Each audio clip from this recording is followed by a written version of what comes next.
So very good evening everyone, welcome to this channel the Gate school.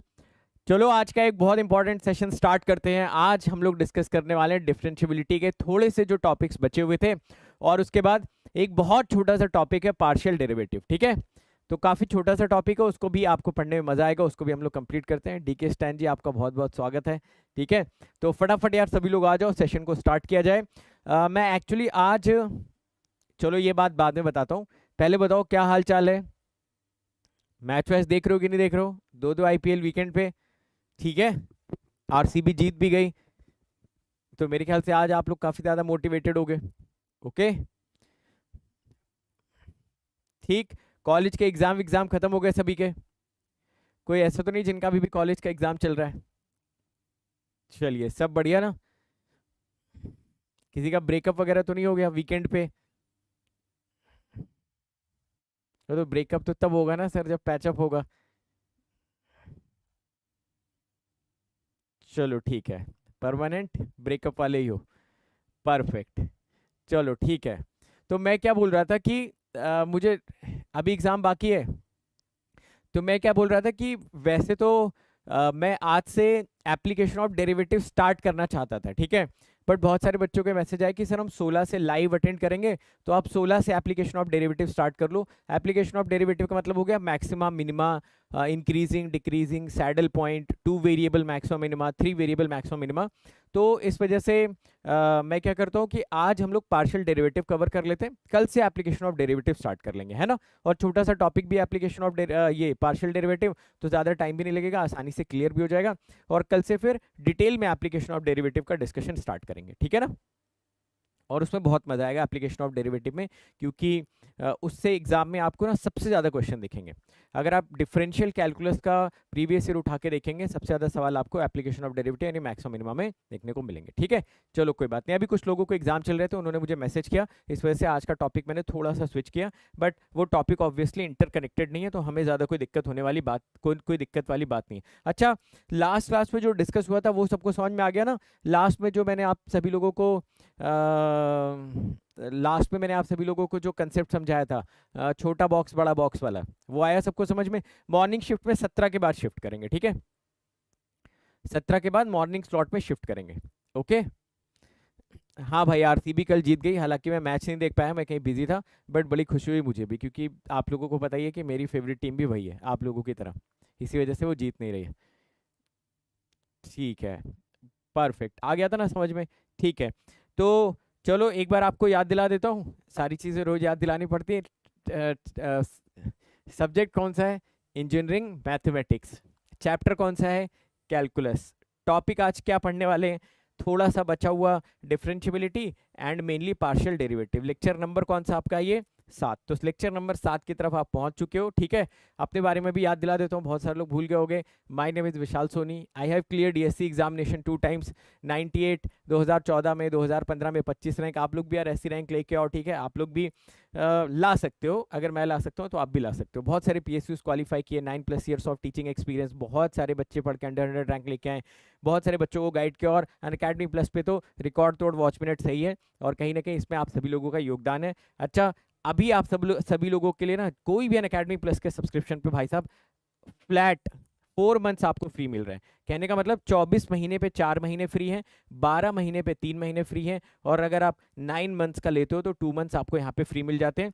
तो इनमें से कोई भी एक सब्सक्रिप्शन प्लान आप चूज कर सकते हो। सिमिलरली आइकॉनिक पे भी 24 पे 4, 12 पे 3 एंड 9 पे 2 मंथ्स का आपको सब्सक्रिप्शन यहाँ पर फ्री मिल जाता है, ठीक है। कोड यार आप सभी लोगों को पता ही है ना, विशाल गेट। इस कोड का मतलब ही होता है मेरी पर्सनल गाइडेंस, और उसके साथ साथ मैक्सिमम पॉसिबल डिस्काउंट। अच्छी तरीके से सिस्टमैटिकली आके अंडर गाइडेंस तैयारी करो, मजा आ जाएगा आपको, और 1 साल बाद टॉप की रैंक आप लोग हासिल करिए, ठीक है। अनअकैडमी प्लस के फीचर्स में जल्दी से आपको बता देता हूँ। देखिए, रेज द हैंड का ऑप्शन आप कर सकते हो, बात कर सकते हो आपस में, क्लास में हैंड आउट्स मिल जाते हैं, पोल्स तो होते ही होते हैं, डेली प्रैक्टिस प्रॉब्लम देख ही रहोगे आप, अलग ही लेवल का मिल रहा है, एजुकेटर की कम्युनिटी मिल जाती है, लाइव पढ़ सकते हो अपने घर में, अपने कॉलेज में, जहाँ पर भी आप इस समय बैठे हुए हो, स्टडी मटेरियल आप ले सकते हो, अनलिमिटेड एक्सेस मिलता है, और टॉप एजुकेटर्स कंट्री के यहाँ पे आपको मिल जाते हैं। नए बैचेस अनाउंस हो चुके हैं 26 मई से, इसमें सुजय सर का डिजिटल स्टार्ट हो रहा है सुबह 11:30 बजे से, आप उसको अटेंड कर सकते हो। 26 मई से जो बैचेस स्टार्ट हुए, ये इलेक्ट्रिकल ईसी दोनों के लिए हैं, 24-25 दोनों के लिए, ठीक है ना। तो यहाँ तक तो ये था मेरा आप लोगों को इन्फॉर्म करना कि भाई अभी नई नई क्या क्या डिटेल्स अनअकैडमी पे आ चुकी हैं। लेक्चर 6 का पीडीएफ भाई अभी जस्ट क्लास से पहले अपलोड किया, एक बार आप जाके चेक करो, मैं भूल गया था अपलोड करना, बट अभी क्लास से जस्ट पहले मैंने अपलोड किया है, ठीक है ना। ओके ठीक है। हाँ चलो बात करेंगे सीएसके की और आरसीबी की। पहले बात कर लेते हैं इसकी, ठीक है, जिससे लगने वाली नौकरी और जिससे होने वाली शादी, ठीक है। तो सीएसके की बात करने से, आरसीबी की बात करने से कुंवारे रह जाओगे, शादी करनी भाई तो ये सब पढ़ना पड़ेगा, करनी है ना। तो चलो इस पे फोकस करते हैं। तो लास्ट क्लास में हम लोगों ने पीस वाइज डिफाइंड फंक्शन की डिफरेंशियबिलिटी कैसे कैलकुलेट करनी थी ये हम आसानी से सीख चुके थे। काफी सारे क्वेश्चंस भी किए थे, कुछ क्वेश्चंस आइए हम लोग और करते हैं ताकि थोड़ी सी हमारी प्रैक्टिस और हो जाए, ठीक है। तो अब उसी क्वेश्चन के सीक्वेंस को थोड़ा सा मैं आगे बढ़ाता हूँ, ठीक है। ओके आइए आगे बढ़ते हैं। गौरव कुमार जी बोल रहे हैं कि सर मुझे नहीं करनी है। भाई आपसे कोई करेगा तब तो आप करोगे ना। पहली चीज तो आपसे कोई करने के लिए रेडी होना चाहिए ना। वो रेडी कब होगा, जब आप कुछ बन जाएंगे, उसके बाद आपको ये कहना पड़ेगा। कई लोग बोलते हैं अरे मैं तो आईएएस करूंगा ही नहीं। भाई पहले निकालो, तो निकालने के बाद छोड़ना चाहिए। अगर आपके लिए रिश्ता है तब आप मना कर देना, अभी तो आया ही नहीं ना। तो अभी क्या बोल रहे हो नहीं करनी है, जब आएगा तो सबसे ज्यादा लड्डू आप ही के मन में फूटेगा, ठीक है। पर्दे के पीछे छुप के आप ही देखोगे कि भाई फोटो बस मिल जाए एक बार, बाकी तो लाइफ सेट है। चलो देखते हैं इस क्वेश्चन को। एफ एक्स आपको दे रखा है x minus mod of x minus one divided by x, ठीक है ना। इस क्वेश्चन में बोला जा रहा है discuss differentiation at x equal to one, ठीक है, ऐसा बोला जा रहा है। डिफरेंशिएशन का मतलब differentiability x equal to one पे डिस्कस करने के लिए हमसे बोल रहा है। तो मुझे ऐसे तो ये जो क्वेश्चन है ना, ये मुझे पीस वाइज नहीं दिख रहा है एज ऑफ नाउ, है ना। एज ऑफ नाउ तो पीस वाइज नहीं दिख रहा है, बट क्या करते हैं पीस वाइज बना लेते हैं इसको। कैसे पीस वाइज आप बनाएंगे, आप बोलोगे सर ये देखो mod of x minus one है ना, पहले आप इसको डील करने की कोशिश करो, ठीक है। तो हम mod of x minus one को अगर हम डील करें तो यहाँ पर मिलेगा x minus one for x minus one greater than और इक्वल टू जीरो, ऐसे लिख सकते हैं, है ना। और फिर आप यहाँ पे माइनस लगा दोगे x माइनस वन, कब, जब आपका x minus one less than zero हो जाएगा। बोलो क्या ये बिल्कुल सिंपल सी डेफिनेशन हुई। भाई मॉड x होता है तो mod x equal to plus x होता है जब x ग्रेटर देन और इक्वल टू जीरो है, और mod x equal to minus x होता है जब x लेस देन जीरो होता है। तो x को सिंपली मैंने x माइनस वन से रिप्लेस कर दिया है, सही बात है ना। ठीक है चलो कोई बात नहीं। आइए जरा देखते हैं mod of x minus one के बारे में। जरा देखिए इसको, क्या मैं इसको ऐसा लिख सकता हूँ x minus one for x greater than और इक्वल टू वन, और इसको मैं कर देता हूँ one minus x for x less than one. यहाँ तक एक बार सभी लोग पहुंचो, फिर हम क्या करते हैं अपने मेन फंक्शन को मॉडिफाई करने की कोशिश करते हैं। अभी तो सिर्फ और सिर्फ मैं mod of x minus one की चर्चा कर रहा हूँ, बोलो हाँ या ना। ठीक है चेक कर लो सभी लोग। करेक्ट,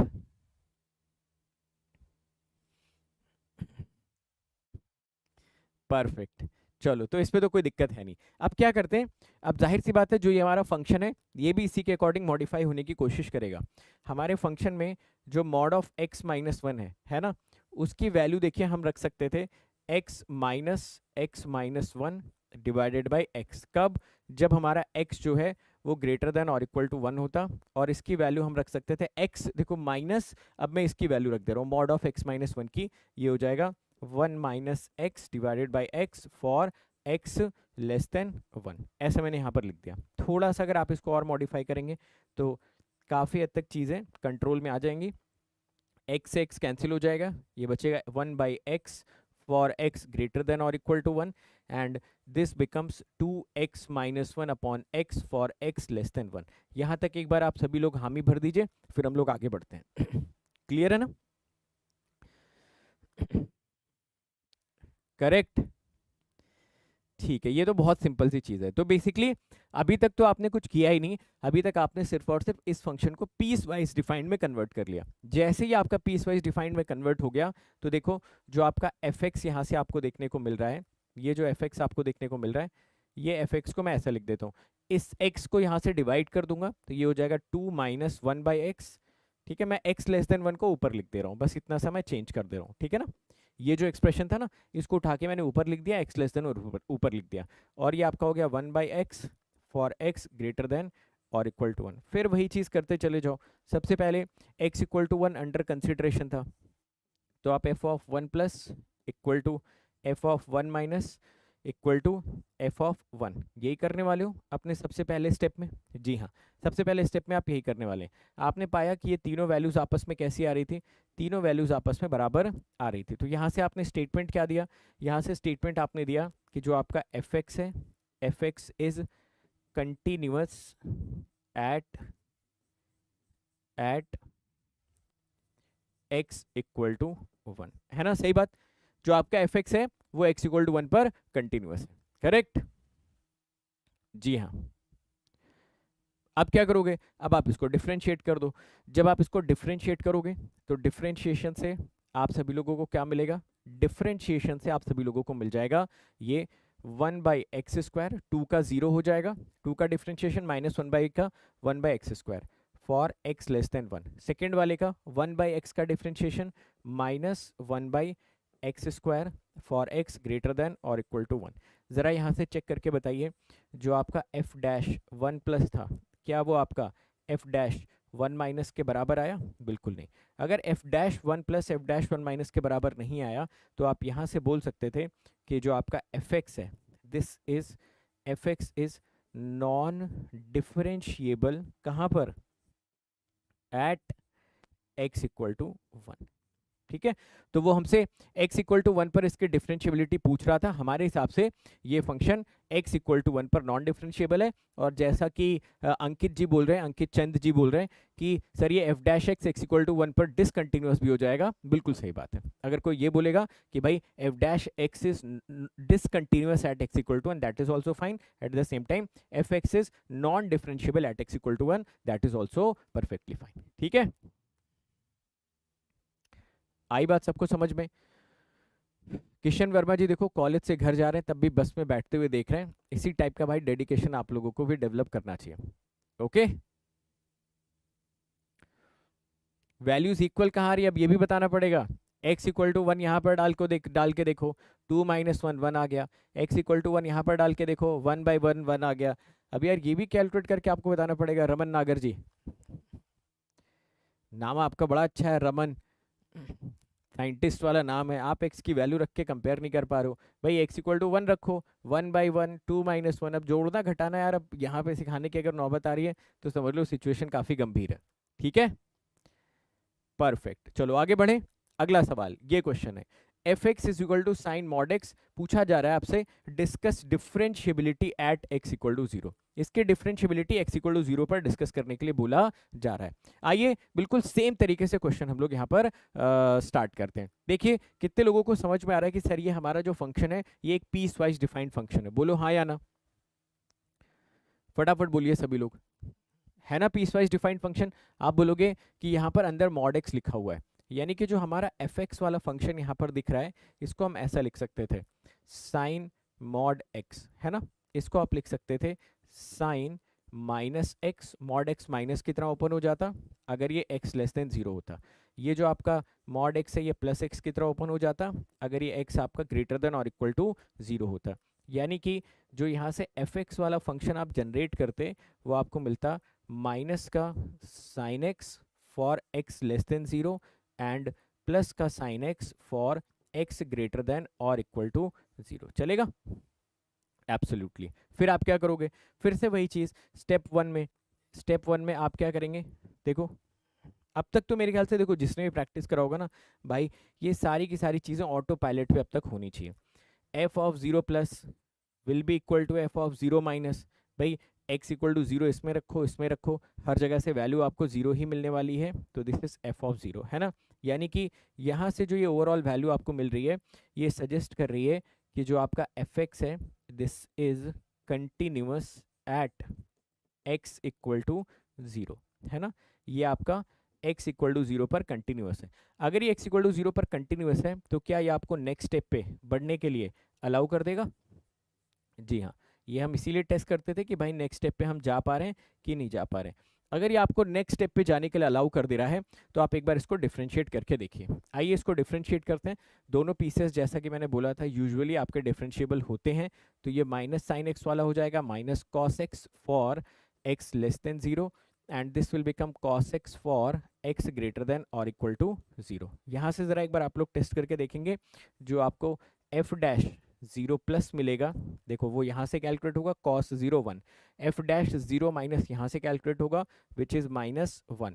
तो f डैश 0 प्लस और f डैश 0 माइनस ये दोनों आपस में इक्वल नहीं आए, यानी कि आप क्या बोल सकते थे, आप बोल सकते थे यहाँ से कि जो आपका fx है इज नॉन डिफरेंशिएबल, कहाँ पर, एट x इक्वल टू 0, ठीक है, this non differentiable at x equal to 0, चलेगा, परफेक्ट, ठीक है। बाकी ये तो आप बोल ही सकते थे कि जो आपका f डैश एक्स है वो डिसकंटिन्यूअस है x इक्वल टू 0 पे, वो तो खैर हम बोल सकते थे, बट क्योंकि सिर्फ डिफरेंशिएबिलिटी टेस्ट करने के बारे में बोल रहा है तो डिफरेंशिएबिलिटी तो हमने टेस्ट करके सिंपली इसको समझा दी, है ना, सही बात। चलो एक सवाल और करें, आ जाओ एक सवाल और करते हैं, ठीक है। चलो ये क्वेश्चन करते हैं, इस क्वेश्चन का भी आंसर कैलकुलेट करते हैं। यहाँ पर दिया गया f x is equal to cos of mod x, बोल रहे हैं discuss differentiability at x equal to 0, x equal to 0 पर इसकी डिफरेंशिएबिलिटी डिस्कस करने के लिए बोल रहा है। तो देखने में तो ये भी पीस वाइज ही लग रहा है, आइए देखते हैं कि सच्चाई क्या है इसमें। तो यहाँ पर आप कॉस ऑफ मॉड एक्स को लिखोगे cos minus x when x is less than 0, फिर आप इसको लिखोगे cos of x when x is greater than और इक्वल टू 0, ठीक है। cos माइनस थीटा बताइए जरा किसके बराबर होता है, आप बोलोगे cos minus theta is equal to cos theta, तो ये मिलेगा फॉर x लेस देन 0, ये हो जाएगा cos x for x greater than और इक्वल टू 0, यानी कि आप यहाँ से क्या बोल सकते हो कि जो आपका fx है, जो आपका fx है वो तो आपका चाहे x लेस देन 0 हो चाहे x ग्रेटर देन 0 हो, वो तो हमेशा cos x के बराबर है। आप मुझे बताइए अगर fx आपका cos x के बराबर है, अगर एफ एक्स कॉस एक्स के बराबर है तो भाई x इक्वल टू 0 तो छोड़ो, ये x की हर एक वैल्यू के लिए डिफरेंशिएबल हो जाएगा ना, साइनोसॉइडल, एक्सपोनेंशियल और पॉलिनोमियल x की हर एक वैल्यू के लिए डिफरेंशिएबल होते हैं। तो ये सिर्फ x इक्वल टू 0 पे नहीं बल्कि this will be differentiable for all values of x, है ना, this will be differentiable for all x belonging to r, तो 0 पे तो हो ही जाएगा, ठीक है ना। ठीक है, तो ये कुछ डिफरेंट मॉडल के क्वेश्चंस थे जहां पर पीस वाइज डिफाइंड फंक्शंस के आप डिफरेंशिएबिलिटी टेस्ट कर रहे थे, जनरली उस पॉइंट पर जहां पर उस फंक्शन की डेफिनेशन चेंज हो रही थी, या तो वो पॉइंट क्वेश्चन में दिया ही रहेगा या तो हम खुद से आइडेंटिफाई कर लेंगे, 99% ऑफ द टाइम्स वो क्वेश्चन में दिया रहता है। मैंने आपको क्या सजेस्ट किया था, जनरली जो पीस वाइज डिफाइंड फंक्शंस होते हैं वहां पर आपको एक क्वेश्चन दे देगा और बहुत सारे सेपरेट स्टेटमेंट्स ऑप्शन में दिए रहेंगे, तो हम उन सेपरेट स्टेटमेंट्स को हम हमेशा वेरीफाई नहीं करेंगे, हम क्या करेंगे अपने हिसाब से पूरा क्वेश्चन सॉल्व करके स्टेटमेंट्स लिख लेंगे और क्वेश्चन में जो स्टेटमेंट्स दे रखे हैं उसको हम वहां से मैच आउट कर लेंगे। समझ गए मेरी बात को, यहाँ तक सारी बात क्लियर है। अब डिफरेंशिएबिलिटी का क्लास टॉपिक बचा हुआ उसको भी पढ़ लें, ठीक है। तो आसान लगा आप लोगों को डिफरेंशिएबिलिटी, मैंने बताया था ना डिफरेंशिएबिलिटी में ज़्यादा टेंशन इसलिए नहीं आएगी क्योंकि लिमिट और कंटिन्यूटी में ऑलरेडी कर चुके उतनी मेहनत, तो यहाँ पे ज़्यादा कुछ था नहीं डिफरेंशिएबिलिटी में हमारे पास करने के लिए, ठीक है ना। चलो अब एक लास्ट टॉपिक हम लोग पढ़ते हैं, एंड सॉरी 2 टॉपिक और बचे हुए हैं, 2 टॉपिक और बचे, एक टॉपिक नहीं 2 टॉपिक बचे हुए, ठीक है। तो अगला टॉपिक पहले बोर्ड पे मत देखो, है ना, मैं आपको बोल क्या रहा हूँ ना, पहले वो सुन लो फिर बोर्ड पे आते हैं, फिर बोर्ड पे आते हैं क्या लिखा हो पहले उसको सुन लो मैं क्या बोल रहा हूँ। जैसे मान लीजिए आपको एक क्वेश्चन दिया गया है कि एक फंक्शन है वो x इक्वल टू a पे कंटिन्यूअस है और कोई अननोन वैल्यू दे रखी है, वो अननोन वैल्यू कैलकुलेट करिए। तो क्या इस टाइप के क्वेश्चन हम कंटिन्यूटी में ऑलरेडी कवर कर चुके हैं, बताएंगे जरा सभी लोग। भाई एक फंक्शन आपको दे दिया गया और बता दिया कि x इक्वल टू ए पे कंटिन्यूअस है, एक अननोन कैलकुलेट करो, कभी लैम्डा निकालते थे हम, कभी a निकालते थे, कभी कुछ और निकालते थे, काइंड ऑफ ऐसे करके हमारे पास एक प्रोसेस बना हुआ था। बट आपने नोटिस करा होगा कि जब क्वेश्चन में बोला जाता था कि हमारा फंक्शन किसी पर्टिकुलर पॉइंट पे कंटिन्यूअस है तो वहाँ पे हम सिर्फ और सिर्फ कंटिन्यूटी वाला ही लॉजिक लगा सकते थे, यानी कि वहाँ पर हम ये बोलते थे कि हाँ भाई LHL इक्वल टू RHL हो जाए, या तो उस फंक्शन की लिमिट एग्जिस्ट कर जाए, है ना, लिमिट एग्जिस्ट कर जाए मतलब 0/0 का फॉर्मेट बनाते रहेंगे हर एक स्टेप में, जो प्रॉब्लम क्रिएट करेगा उसको इक्वल टू 0 कर देंगे, ऐसा टाइप का। ठीक है, ये बात तो क्लियर है। अब मान लीजिए कि आपको किसी क्वेश्चन में बोल दिया जाए कि हमारा function x equal to a पे डिफरेंशिएबल है। अगर किसी क्वेश्चन में बोल दिया गया कि function x equal to a पे डिफरेंशिएबल है तो आप सोचोगे कि अच्छा ये डिफरेंशिएबल है, तो इसका लेफ्ट हैंड डेरिवेटिव और राइट हैंड डेरिवेटिव बराबर कर देते हैं। जब आप लेफ्ट हैंड डेरिवेटिव और राइट हैंड डेरिवेटिव बराबर करोगे ना, तो कभी कभी आप पाओगे कि ऐसा करने से आपके पास एक ही इक्वेशन बन रही है, बट आपको कैलकुलेशन दो अननोन की करनी है। समझे मेरी बात को? उसने बोला कि function x equal to a पे डिफरेंशिएबल है, तो आपने सोचा ठीक है left hand derivative right hand derivative बराबर करते हैं, खेल खत्म करते हैं। बट जो आप ऐसा करोगे तो आपके पास दो इक्वेशन, एक इक्वेशन और दो वेरिएबल वहां पर बन जाएंगे। यानी कि आपने वहां पर क्या मिस कर दिया? आपने ये मिस कर दिया कि अगर कोई function x equal to a पे डिफरेंशिएबल है तो भाई वो कंटिन्यूअस तो हो ही जाएगा वहां पे।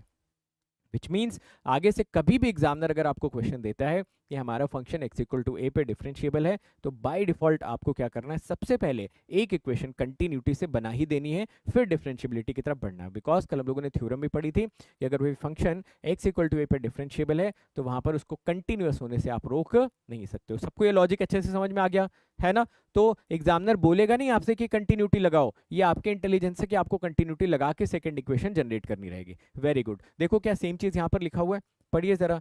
क्या यही मैं इतनी देर से समझा रहा हूँ आपको? Piecewise defined function is differentiable at x equal to a, we need to calculate some unknowns. अगर हमें कुछ अननोन्स यहाँ पर कैलकुलेट करने हैं तो स्टेप वन में क्या बताइए? सबसे पहले we will use the continuity at x equal to a, yes, and use differentiability at x equal to a. ठीक है ना? तो कंटिन्यूटी यूज कर लेना और डिफरेंशिएबिलिटी यूज कर लेना, काम खत्म कर लेना। दो इक्वेशन दो अननोन, आराम से क्वेश्चन को आप सॉल्व कर लेना। एक क्वेश्चन करवा दें इसी कंसेप्ट पे। आइए इसी कंसेप्ट पे एक सवाल करते हैं, ठीक है? ये भी इंपॉर्टेंट होता है, इस पे भी गेट के एग्जाम में क्वेश्चंस पूछे गए हैं इस पर्टिकुलर कंसेप्ट पे। गेट वाला क्वेश्चन तो नहीं करवा रहा हूँ, वो आप लोग करना खुद से जब प्रीवियस ईयर लगाना। एक दूसरा क्वेश्चन आपको करवा रहा हूँ, ठीक है? चलिए, ऐसा क्वेश्चन दिया गया हमको, बोला जा रहा है calculate the values of k and m so that function is differentiable at x equal to 3। उसने खुद बोल दिया है क्वेश्चन में, देखो क्वेश्चन में वो खुद बोल रहा है कि ये जो फंक्शन है x इक्वल टू 3 पर आपका डिफरेंशिएबल है। बताइए अगर ये x इक्वल टू a पर डिफरेंशिएबल है तो स्टेप वन में हमको क्या करना चाहिए? बोलो।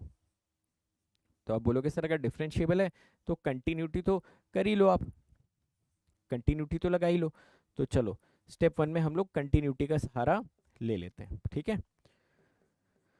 कंटिन्यूटी की यहाँ पर बात करते हैं। कंटिन्यूटी अगर आप यहाँ पर निकालोगे तो आपको पता ही है, आपको f of 3 plus is equal to f of 3 minus is equal to f of 3 ये करना है, ठीक है? एफ ऑफ 3 प्लस वाला यहाँ पर आ जाएगा, यानी कि यहाँ पर x की जगह 3 पुट कर दो आप, तो मिल जाएगा 3m प्लस 2 बराबर एफ ऑफ 3 माइनस इसके ऊपर चला जाएगा, यहाँ पर x की जगह 3 पुट कर दीजिए, ये वैल्यू आपको मिल जाएगी 2k। देखिए क्या आप अग्री करते हैं कि यहाँ से आपके पास एक इक्वेशन मिल चुकी है ऑलरेडी? हालांकि अननोन दो है, बट इक्वेशन तो पहले हमने जनरेट कर ही ली ना, है ना भाई? ठीक है, तो देखो कंटिन्यूटी के केस में F of 3 plus F of 3 minus f of 3 तो लिखा हुआ है, 3m प्लस 2 बराबर 2k हमने कर लिया। क्या दिक्कत वाली बात है? कोई दिक्कत नहीं है। हाँ, दूसरी इक्वेशन कहाँ से जनरेट करी जाएगी? दूसरी इक्वेशन जनरेट करने के लिए आप डिफरेंशिएबिलिटी की मदद ले लीजिए। इतना पहले नोट करो सभी लोग, यहाँ तक अगर सबको क्लियर है तो इसके आगे फिर कदम बढ़ाते हैं, ठीक है?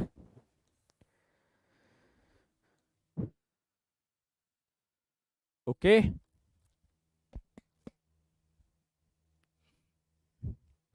कर लिया, डन है?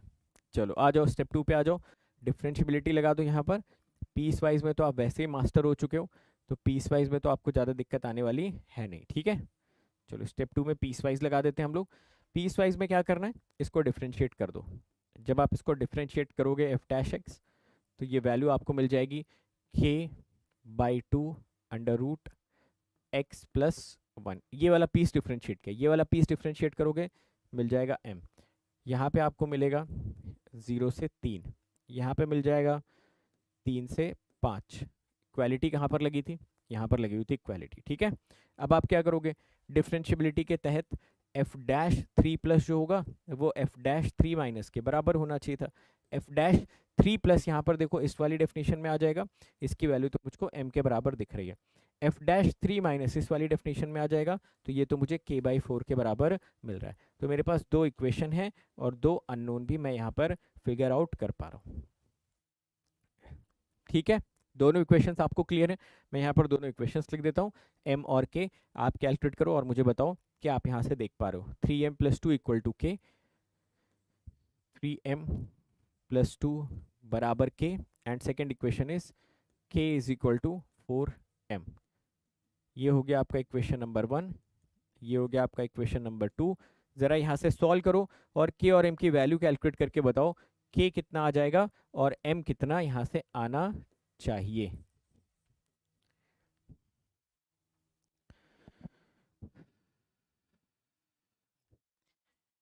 Two by five and 8/5? नहीं यार, कुछ तो गलत कर रहे हो आप लोग।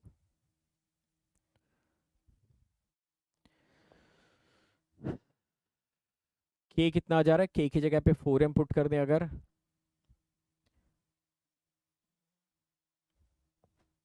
m इक्वल टू 2/5, के इक्वल टू 8/5। ठीक है, ठीक है, होगा सही, कैलकुलेशन आपने करी होगी तो ठीक ही आया होगा। तो कर लोगे अभी इस टाइप के क्वेश्चन, इस टाइप के क्वेश्चन आप लोग कर लेंगे? ठीक है, याद रखना डिफरेंशियबिलिटी वाले में एग्जाम में दिमाग अचानक से काम नहीं करता है। ठीक है, एफ डैश एक्स में कहाँ पे माइनस के हो जाएगा? क्यों माइनस के हो जाएगा भाई? ये के इंटू एक्स प्लस 1 की पावर 1/2 है, तो माइनस के क्यों हो जाएगा?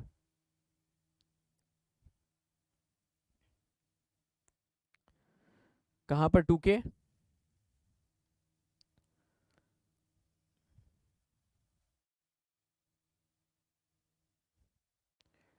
अच्छा, यहाँ पर 2k आप बोल रहे हो? ठीक है, हाँ, तू बताओ क्या आएगा आंसर।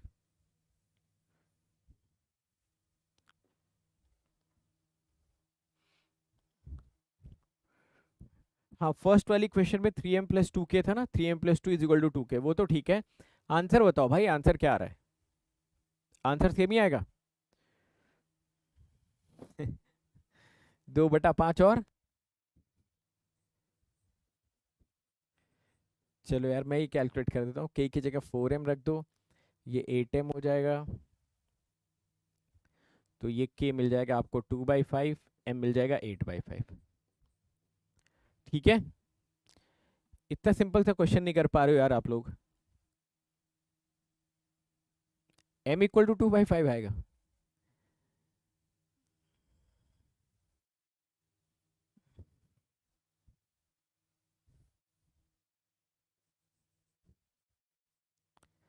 ठीक,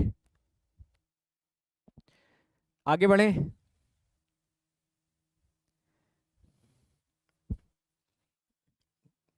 संगति का असर है, संगति का असर है, एक आधा साल और पढ़ाऊंगा तुम लोगों को, बस उसके बाद आप ढूंढोगे कि एक सर थे बड़ा अच्छा पढ़ाते थे, पता नहीं कहाँ चले गए, मिलते नहीं आजकल।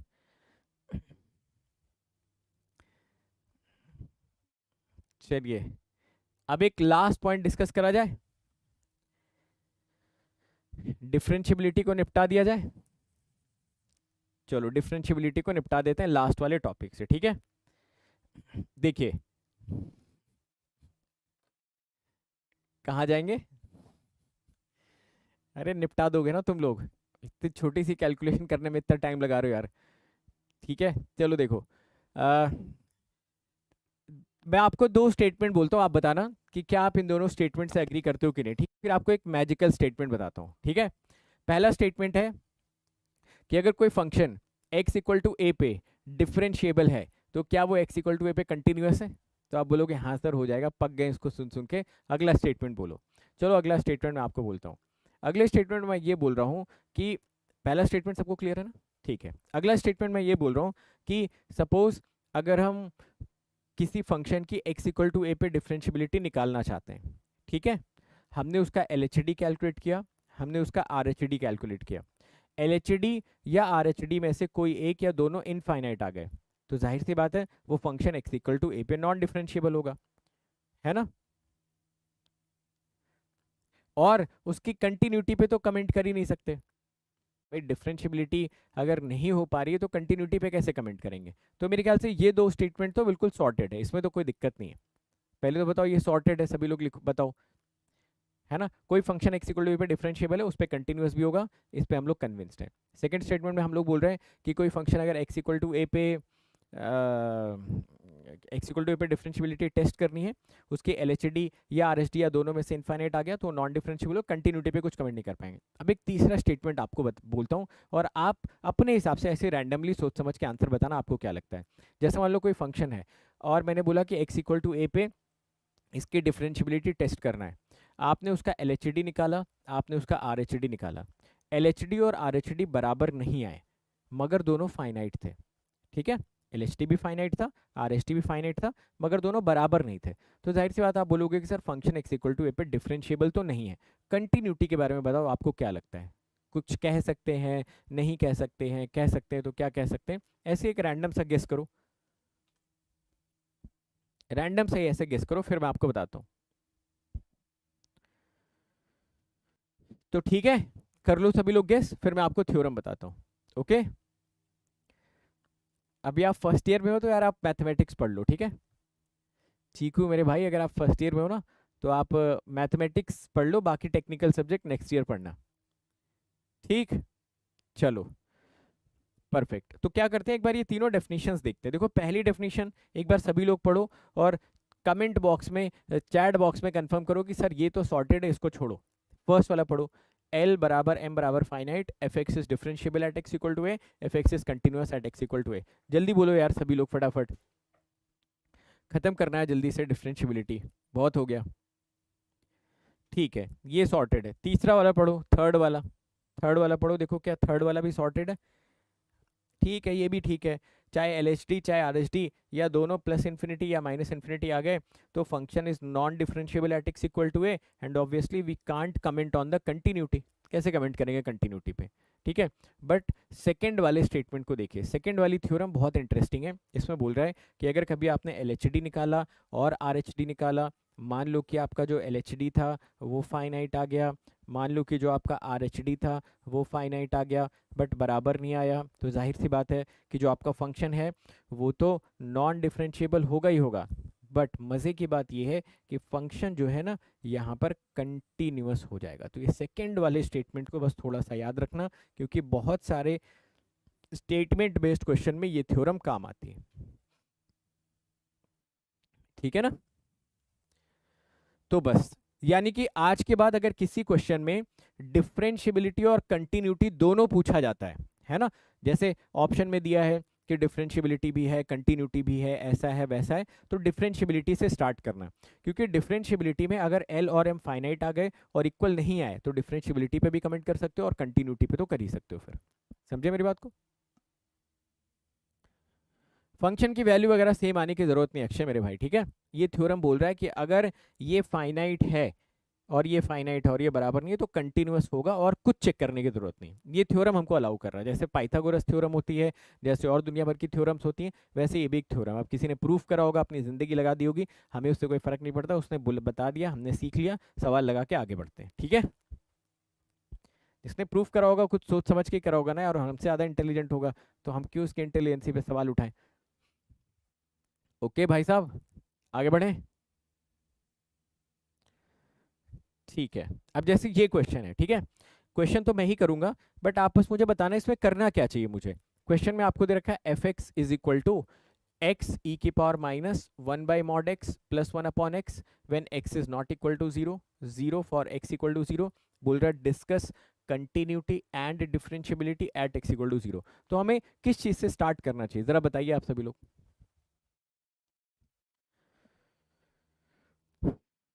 बताइए क्या स्टार्ट करना चाहिए इसमें, आपको क्या लगता है। तो आप बोलोगे कि सर देखिए continuity and differentiability at x equal to 0 बोल रहा है, तो आप डिफरेंशिएबिलिटी से स्टार्ट करो, जो होगा देखा जाएगा, है ना। डिफरेंशिएबिलिटी से ही स्टार्ट करा जाए, ठीक है भाई। पीस वाइज के बारे में तब सोचना चाहिए ना, देखो पीस वाइज के बारे में तब सोचना चाहिए जब आप इंडिविजुअल पीसेस को डिफरेंशिएट कर पाओ। आप समझ रहे हो मेरी बात को। जैसे अगर आप यहाँ पर देखो तो एक फंक्शन ये दे रखा है आपको when x is not equal to 0 और एक दे रखा है व्हेन एक्स इज 0। तो अब जब आप इसमें इंडिविजुअल पीसेस बनाओगे ना तो ये फंक्शन काफ़ी कॉम्प्लिकेटेड हो जाएगा। तो ऐसे केसेस में बेहतर ये होता है कि आप एलएचडी और आरएचडी से इसको डील करने की कोशिश करो, समझे ना। जैसे अगर मैं इसमें पीस वाइज डिफाइंड बनाता हूँ कि एक बार मैं x को पॉजिटिव लेके फिर रखता हूँ, x को नेगेटिव लेके फिर रखता हूँ, तो मेरे लिए कैलकुलेशन थोड़ी सी डिफिकल्ट हो जाएगी।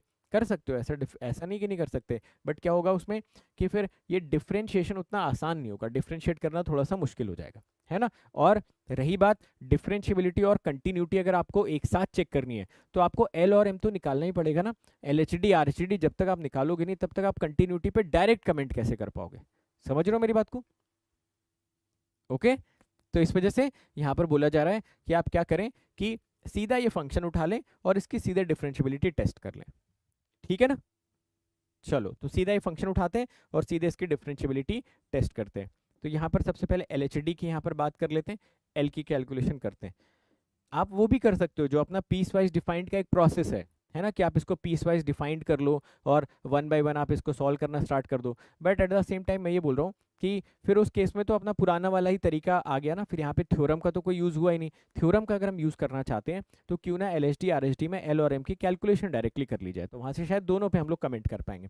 चलो देखो, तो ये मिला लिमिट एच टेंडिंग टू 0, ठीक है। ये आपका हो जाएगा F of A minus f of A minus h divided by H, है ना, डिवाइडेड बाई एच। आप मुझे बता सकते थे, यहाँ पर ए की वैल्यू हमको क्या चूज करनी चाहिए थे। ए का मतलब होता है कौन से पॉइंट पे हमारा डिफरेंशिएबिलिटी अंडर कंसिडरेशन था। तो यहाँ से अगर ए की वैल्यू हम देखते तो हमको 0 दिख रही थी। चलो पुट कर देते हैं यहाँ पर ए की वैल्यू 0। ये हो जाएगा limit h tending to 0 f of 0 minus f of minus h divided by h, ठीक है। चलो वैल्यूज यहाँ पर पुट कर दो। एफ ऑफ 0 इसमें पुट करोगे एक्स की जगह पे, तो एक्स 0 होने की वजह से ये सबको निपटा देगा, ये बचेगा 0 माइनस माइनस एच पुट करोगे यहाँ पर, तो देखो ये माइनस पहले से था, ये माइनस एच मैंने पुट करा, ई की power minus 1 upon mod of minus H plus 1 upon H, ठीक है। ये एक्सप्रेशन आपको यहाँ से मिल जाएगा और तो कुछ नहीं ना यहाँ पर, ठीक है, divided by H, divided by H. ये एक्सप्रेशन मेरे ख्याल से हम लोगों को मिल रहा है यहाँ पर, करेक्ट है, ठीक लिखा ना हमने। 1/h यहाँ पर माइनस एच हो जाए, माइनस एच, ठीक है। चलो देखो, तो ये minus minus plus H, H आपका कैंसिल हो गया, ये बचेगा ई की power minus 1/h minus 1/h, ये बचेगा ई की पावर 0 मतलब कि 1। तो एल तो हमारा 1 आ गया। आया सभी का एल इक्वल टू 1? चेक करेंगे सभी लोग और बताएंगे।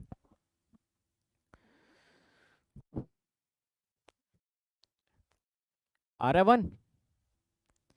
अरे भाई कितना आसान है, बस x की जगह पे माइनस एच रखना और कुछ नहीं करना है इसमें। माइनस एच रखोगे, यहाँ माइनस एच मॉड की वजह से प्लस एच हो जाएगा, ये माइनस एच आ जाएगा, 1/h माइनस 1/h 0, और आपका आंसर ई की पावर 0 1 आ जाएगा, करेक्ट। चलो अब आर एच डी और इसका कैलकुलेट कर लेते हैं, एम एम, ठीक है, R H D. R H D आपको मिलेगा limit h tending to 0 f of a plus h minus f of a divided by h, ठीक है।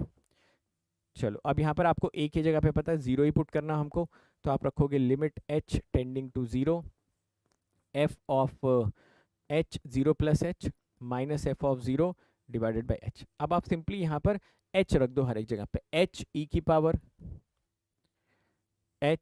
की power minus 1 by mod H plus 1/h divided by, ये minus 0 कर लेना, ये h, F of 0 आपका 0 हो जाएगा, ये आपका बचेगा e limit h tending to 0 limit h tending to 0 e की पावर माइनस 2/h, या फिर e की पावर माइनस इन्फिनिटी, या फिर 0। आया सभी का 0? सेकेंड वाले ऑप्शन का कितने लोगों का 0 आ गया यार, जल्दी से चेक करिए। h पुट कर दो तो e की पावर माइनस 2/h हो जाएगा वो, है ना। h मैंने आपको बताया था एक बहुत छोटी सी स्मॉल पॉजिटिव क्वांटिटी होती है, तो मॉड h हमेशा h के बराबर ही आ जाएगा। h और h ऊपर नीचे से इन दोनों को कैंसिल आउट कर देना, ठीक है, ये और ये कैंसिल कर देना, 0 तो खैर आपका था ही, आंसर आपको मिल जाएगा 0, ठीक है। चलिए ज़रा यहाँ पर देखिए, क्या जो आपका L था वो 1 आया था? जी हाँ। आपका M जो था वो 0 आया था? बिल्कुल। क्या L और M आपस में बराबर थे? बिल्कुल भी नहीं। अगर बराबर नहीं थे तो डिफरेंशियबिलिटी पे आप क्या कमेंट कर सकते थे? आप बोल सकते थे कि जो हमारा फंक्शन है f x is non differentiable at x equal to zero. ये तो हम बोल सकते हैं, बट क्योंकि आपका ये जो एल था ये भी फाइनाइट आया, ये जो आपका एम था ये भी फाइनाइट आया, तो आप बोल सकते थे कि भाई जो हमारा फंक्शन होगा वो पक्की बात है कंटिन्यूअस होगा ही होगा, इसमें कोई दो राय नहीं है। तो आप बोल सकते थे f x is continuous at x equal to zero. अब आपको मैं एक टास्क देता हूँ जो आप अपने घर पे परफॉर्म करेंगे, ठीक है? आप क्या करिएगा, इसको प्रॉपरली पीस वाइज फंक्शन में डिफाइन करिएगा और अपने बेसिक मेथड से एक बार इसको टेस्ट करने की कोशिश करिएगा, ठीक है? इसी के साथ साथ आपका डिफरेंशियबिलिटी वाला टॉपिक खत्म हो जाता है। आई होप आपको काफ़ी अच्छे से डिफरेंशियबिलिटी समझ में आ गई। अब हम लोग चाहें तो पार्शियल डिफरेंशिएशन की तरफ बढ़ सकते हैं, ठीक है? आ गया सबको अच्छी तरीके से समझ में?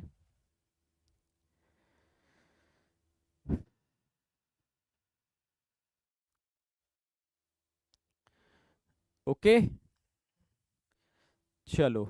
तो हमने पहला पड़ाव देखो कैलकुलस का कितने अच्छे से कवर कर लिया। पहले पड़ाव में हम सभी लोगों ने लिमिट, कंटिन्यूटी, डिफरेंशियबिलिटी के क्वेश्चन लगा लिए। क्वेश्चन प्रीवियस ईयर क्वेश्चन लगाओ और कुछ लगाने की जरूरत नहीं, ठीक है? प्रीवियस ईयर क्वेश्चन जब पूरे लग जाए तो उसके बाद एक बार कनौडिया के क्वेश्चन प्रैक्टिस कर लेना, कनौडिया भी लग जाए फिर टेस्ट सीरीज देना स्टार्ट कर देना, ठीक है? उससे ज़्यादा नीड नहीं। हाँ, अगर पीस वाइज होगा तो डायरेक्टली वैल्यू पुट कर सकते हो, कोई प्रॉब्लम नहीं, क्योंकि एक्स भी आपका क्या है, डिफरेंशिएबल, और ई की पावर जो आपका -1/x है वो भी आपका डिफरेंशिएबल है, तो उस केस में आप दोनों को मल्टीप्लाई करोगे तो भी डिफरेंशिएबल रहेगा, ठीक है ना? बट होता क्या है, जब ऐसे कुछ कॉम्प्लिकेटेड फंक्शंस दिखे जहाँ पे आपको लग रहा है कि यार डिफरेंशिएशन करने में ही हालत खराब हो जाएगी, तो इससे अच्छा होता है एलएचडी आरएचडी कर लो। हम डिफरेंशिएशन डायरेक्टली करते किस में, जब ये सिर्फ पॉलिनोमियल दिखे या ये सिर्फ साइनोसॉइडल दिखे या एक्सपोनेंशियल दिखे, ऐसे केस में हम वो वाला मेथड अपना यूज़ करते हैं, बेसिक वाला, छोटे बॉक्स बड़े बॉक्स वाला। बट जब थोड़े कॉम्प्लिकेटेड से एक्सप्रेशन ऐसे दिखने लगे तो बेहतर होता है कि आप एलएचडी आरएचडी लगा के सॉल्व कर लो, वो आपके लिए ज़्यादा कन्वीनियंट रहेगा, है ना? यहाँ डिफरेंशिएशन करने में भी टाइम वेस्ट ही होगा, उससे कम टाइम में आप यहाँ से कर लोगे। ओके, चलो। तो अब एक अगला चैप्टर स्टार्ट करते हैं हम लोग। अगला चैप्टर आपका है पार्शियल डिफरेंशिएशन का। रेडी हो सभी लोग पार्शियल डिफरेंशिएशन पढ़ने के लिए? बताइए जरा।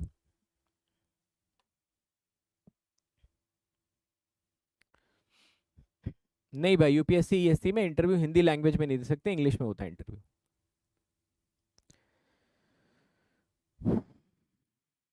ओके, ठीक है, चलो अगला टॉपिक स्टार्ट करते हैं। पहली चीज तो ये टॉपिक बहुत आसान है, हद से ज़्यादा आसान है ये टॉपिक, ठीक है? और दूसरी चीज़, ये टॉपिक बहुत छोटा भी है, ठीक है? तो दोनों फायदे इसमें आपको मिलेंगे। चलिए देखते हैं एक एक करके कि इस टॉपिक में पढ़ना क्या क्या है। सबसे पहले तो बहुत बेसिक लेवल पे पार्शियल डिफरेंशिएशन सीखेंगे, बहुत बेसिक लेवल पे। फिर समझेंगे होमोजीनियस फंक्शन क्या होता है, ये पूरे के पूरे चैप्टर की जान है।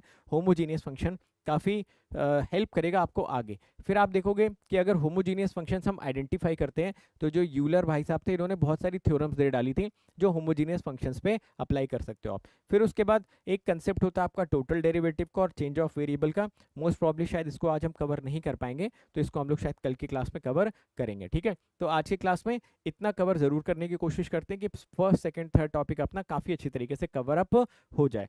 दूसरी इंपॉर्टेंट चीज़ इस चैप्टर में ये है कि अगर आप इसका प्रीवियस ईयर क्वेश्चन उठाकर देखेंगे तो पिछले 25 सालों में इसमें 25 क्वेश्चन के आसपास पूछे गए होंगे, है ना? 25 सालों में 25 क्वेश्चन के आसपास पूछे होंगे, यानी कि इसका वेटेज उतना ज़्यादा नहीं है। But at the same time पिछले 3-4 सालों से इस टॉपिक पे क्वेश्चन नहीं आया, तो आप एक्सपेक्ट कर सकते हो कि जो एग्जामिनर होगा या जो क्वेश्चन बनाने वाला होगा वो शायद क्या करेगा कि एक बार चेक करेगा कि ये वाले टॉपिक से तो यार 3-4 साल से क्वेश्चन नहीं आए, तो चलो एक नंबर का एक क्वेश्चन इस टॉपिक से डाल देते हैं। तो इस वजह से इस बार जितने भी लोग गेट देने जा रहे हैं ये वाला टॉपिक छोड़ के मत जाना। ये टॉपिक हो गया, टेलर सीरीज हो गया, मीन वैल्यू थ्योरम हो गया, ये 3 टॉपिक्स ऐसे हैं जिन पे पिछले 3-4 साल से ज़्यादा क्वेश्चंस नहीं पूछे गए, कम क्वेश्चन पूछे गए। तो एट द सेम टाइम क्या हो सकता है कि आपसे एक आधा नंबर के क्वेश्चंस इन टॉपिक से पूछे जा सकते हैं, तो इनको बिल्कुल छोड़ के नहीं जाएंगे। छोटे टॉपिक हैं, आसानी से 10 से 15 मिनट में पूरा रिवाइज भी हो जाएगा। समझे मेरी बात को? ठीक है, शुरू किया जाए फिर वन बाय वन। आइए सबसे पहले बात करते हैं हम लोग डिफरेंशिएशन की। देखिए दो तरीके के डिफरेंशिएशंस होते हैं। सबसे पहले तरीके का डिफरेंशिएशन ऑर्डिनरी डिफरेंशिएशन होता है, जो कि हम सभी लोगों को कहीं ना कहीं आता ही है ना। जैसे मान लो अगर मैं आपको एक डिफरेंशिएशन दूं y is equal to f x, तो क्या d y by d x is equal to f dash x, ये हमको हम में से हर कोई कैलकुलेट कर सकता है भाई। अगर y equal to sine x है तो आप बोलोगे कॉस एक्स हो जाएगा, कॉस एक्स है तो माइनस साइन एक्स हो जाएगा, एक्स स्क्वायर है तो 2x हो जाएगा, x की पावर n है तो n x की पावर n माइनस वन हो जाएगा, a की पावर x है तो a की पावर x ln a हो जाएगा। यानी कि यहाँ पे ये चीज़ बहुत क्लियर है ऑर्डिनरी डेरिवेटिव में कि डिफरेंशिएशन हो तो x के रिस्पेक्ट में ही रहा है ना, सही बात भाई।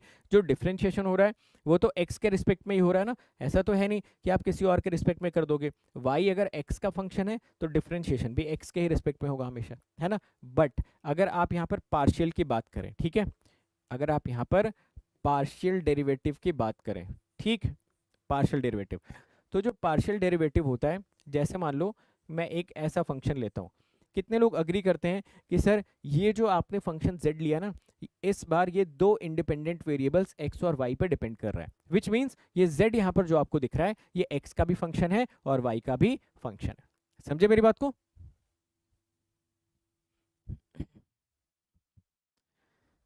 ठीक है, बोलो हाँ या ना।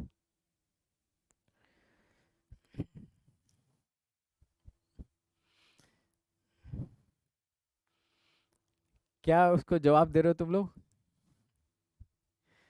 उसको तुम्हें जवाब देना चाहिए कि भाई पासवर्ड भूल गए थे क्या, 2 महीने बाद तुमको याद आ रहा है। तुम लोग पता नहीं क्या क्या उसको जवाब दे रहे हो।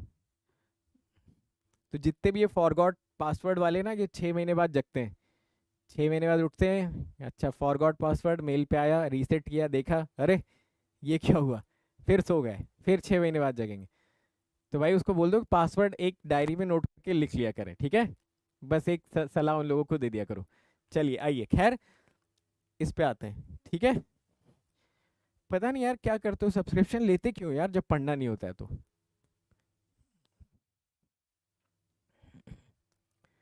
पढ़ना ही नहीं है तो क्यों लेते हो भाई सब्सक्रिप्शन। चलो खैर इस पे आते हैं। अब देखो, अगर मान लो मैं ऐसा लिखता हूँ, ठीक है, del z by del x, तो पहली चीज तो आप इसको ऐसा भी रिप्रेजेंट कर सकते हो, z के नीचे x लगा दो, समझ गए। आप क्या कर सकते हो, del z by del x लिखो, z के नीचे x लगा सकते हो। इसका मतलब ये है कि अब आप इसको आराम से x के रिस्पेक्ट में डिफरेंशिएट करो, बट y को कांस्टेंट की तरह ट्रीट करना है। किसकी तरह ट्रीट करना है, y को कांस्टेंट की तरह y को ट्रीट करना है। समझ गए मेरी बात को? Yes, perfect. हाँ वही तो मैं कह रहा हूँ, del z by del y, इसको आप क्या कर सकते हो, del z by del y को आप ऐसा लिख सकते हो जेड वाई। इसका मतलब क्या हो गया, इसका मतलब हो गया कि अब आपको इस फंक्शन को y के रिस्पेक्ट में डिफरेंशिएट करना है और x को कांस्टेंट की तरह ट्रीट करना है। तो ये तो बड़ी मजेदार चीज़ है मेरे ख्याल से, है ना। करना अभी भी डिफरेंशिएशन है, बिल्कुल वैसे ही करना जैसे ऑर्डिनरी में करते हो, बट इस बार एक वेरिएबल को आपको कांस्टेंट की तरह ट्रीट करके आगे बढ़ना है। एक सवाल करें इसी पे बेस्ड, एक सिंपल सा, एक बहुत आसान सा क्वेश्चन किया जाए।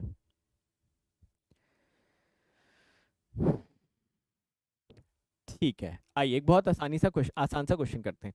ये दिया हुआ है x y l n x y, ठीक है। इसका एक हिस्सा मैं कैलकुलेट करूंगा, एक हिस्सा आप लोग कैलकुलेट करेंगे। तो पहले एक बार बोर्ड पे देख लीजिए कि मैं कैसे कर रहा हूँ, सेकंड वाला सेगमेंट आप लोग कैलकुलेट करिएगा इसका, ठीक है। देखो जैसा मैंने बोला ना, ये बहुत आसान चैप्टर है, कुछ भी नहीं। तो मैं सबसे पहले यहाँ पर ना del z by del x calculate करने के फिराक में हूँ, ठीक है। जब मैं del z by del x calculate कर रहा हूँ तो मुझे देखो यहाँ पर दिख रहा है कि भाई इसमें भी x है और इसमें भी x है, दो फंक्शन है, एक एक्स वाई दूसरा एल एन एक्स वाई, सही बात है ना। तो मैं क्या करता हूँ यहाँ पर कि सबसे पहली चीज तो मुझे ये समझ आनी चाहिए कि इसमें y तो आपका कांस्टेंट की तरह ट्रीट होगा, है ना, सही बात। तो मैं y को कांस्टेंट की तरह ट्रीट कर लेता हूँ और मैं इसको लिख देता हूँ डेल बाई डेल एक्स, और अंदर मैं ऐसा लिख देता हूँ x l n x y. बताओ इसमें अगर किसी को कोई प्रॉब्लम है तो। देखो इसने मुझसे बोला था del z by del x करो, मैंने देखा इस पूरे फंक्शन को, मुझे लगा जब एक्स के रिस्पेक्ट में करना है तो वाई तो कांस्टेंट ही है, वाई को बाहर ले आए और सबको इसके अंदर डाल दिया, ठीक है। ओके, चलो अब वाई को तो हमने ऐसे ही रहने दिया। अब बताइए यहाँ पर आप क्या करोगे, आप बोलोगे सर पहले क्या करते हैं, इस x को कांस्टेंट रखते हैं और ln xy को डिफरेंशिएट कर लेते हैं। चलो x को मैंने कांस्टेंट रखा, ln xy का डिफरेंशिएशन क्या 1 अपॉन xy हो जाएगा, जी हाँ, xy अभी भी बचेगा। x के रिस्पेक्ट में इसको डेरिवेटिव लोगे तो क्या y आपका रह जाएगा रिमेनिंग, पहली स्टेप को कंफर्म करेंगे सभी लोग। मैंने क्या करा, x को तो रहने दिया है ना, ln xy का डिफरेंशिएशन 1/xy, फिर xy का करोगे, कर तो x के रिस्पेक्ट में रहो तो y बच जाएगा। सही बात है, पहले ये कंफर्म करो, फिर इसके बाद वाला स्टेप आपको बताऊंगा।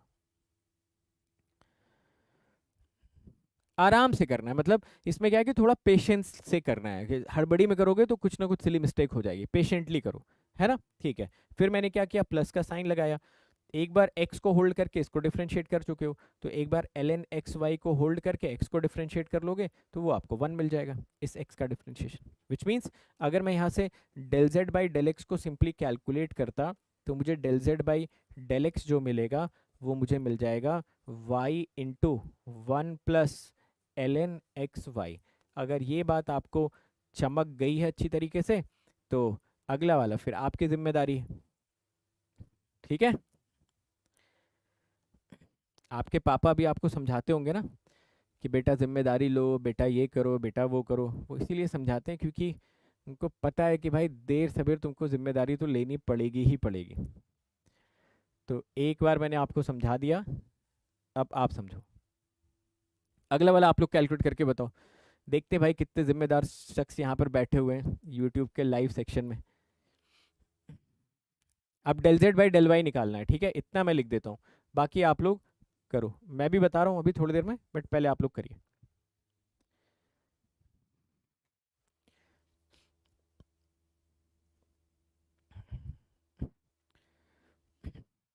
वाह, कुछ ज़्यादा ही जिम्मेदार लोग बैठे हुए हैं। अंजलि, अभिषेक, गीतांजलि, आदर्श,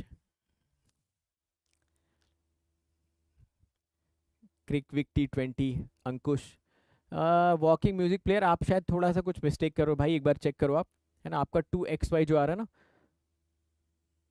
जो 2xy आ रहा है उसको आप देखिए, शायद आपकी कुछ गलती हो रही होगी, ठीक है।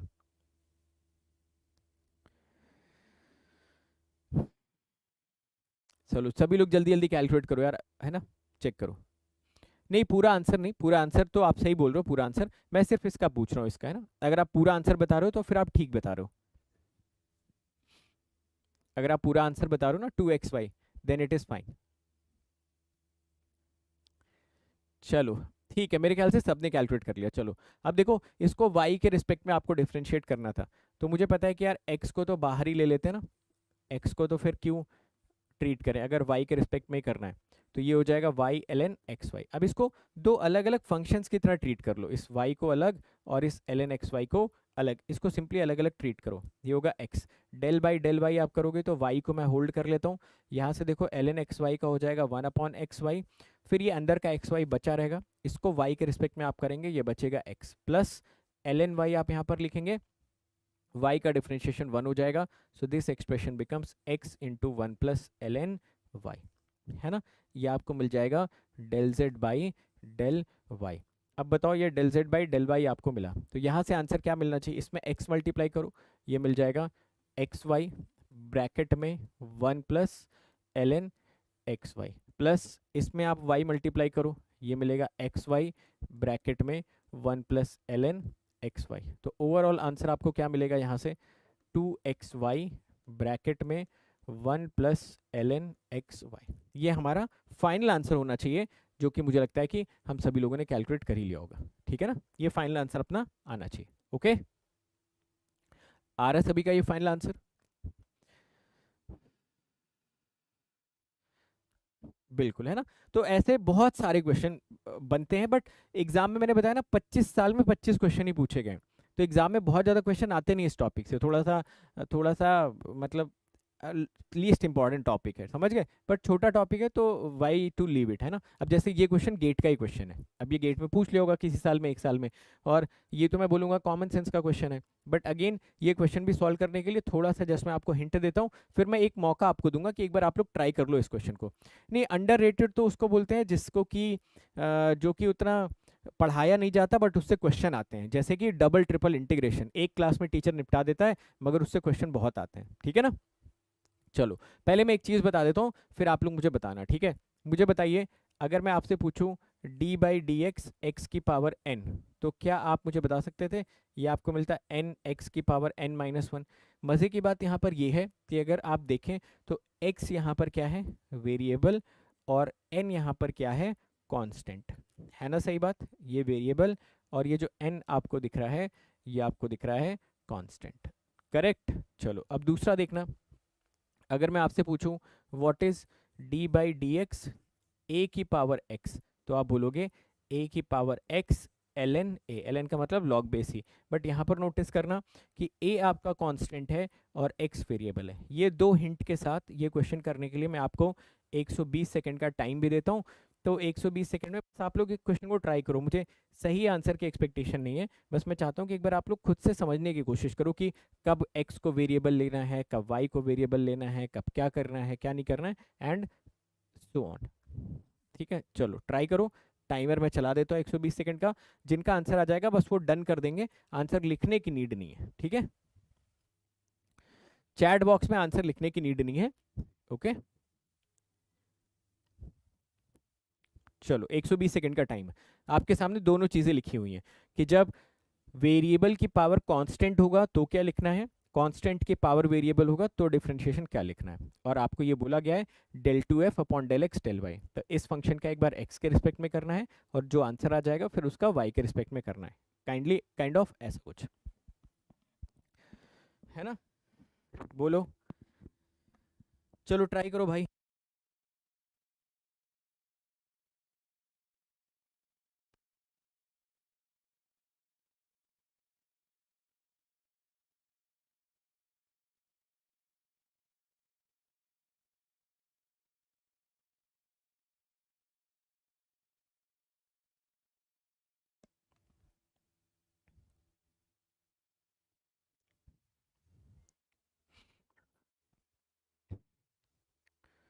बड़ी जल्दी कर दिया यार, 120 सेकंड का टाइम, अभी 2 मिनट का टाइमर यहाँ पर चल रहा है।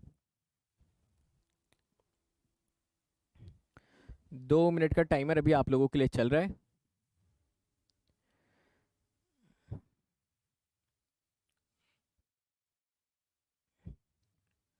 सबने कर लिया? चलो 30 सेकेंड्स और वेट कर लेते हैं, हो सकता है कि अभी कुछ और लोग भी कर रहे हो।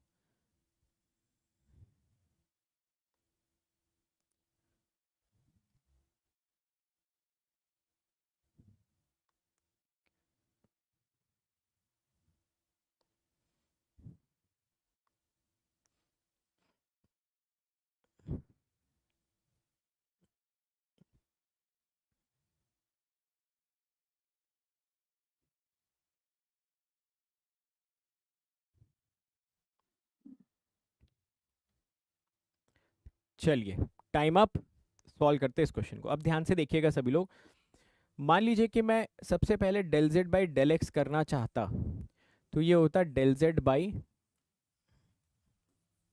ये होता डेल बाई डेल एक्स, और जेड की जगह पर आप लिख लेते वाई की power x.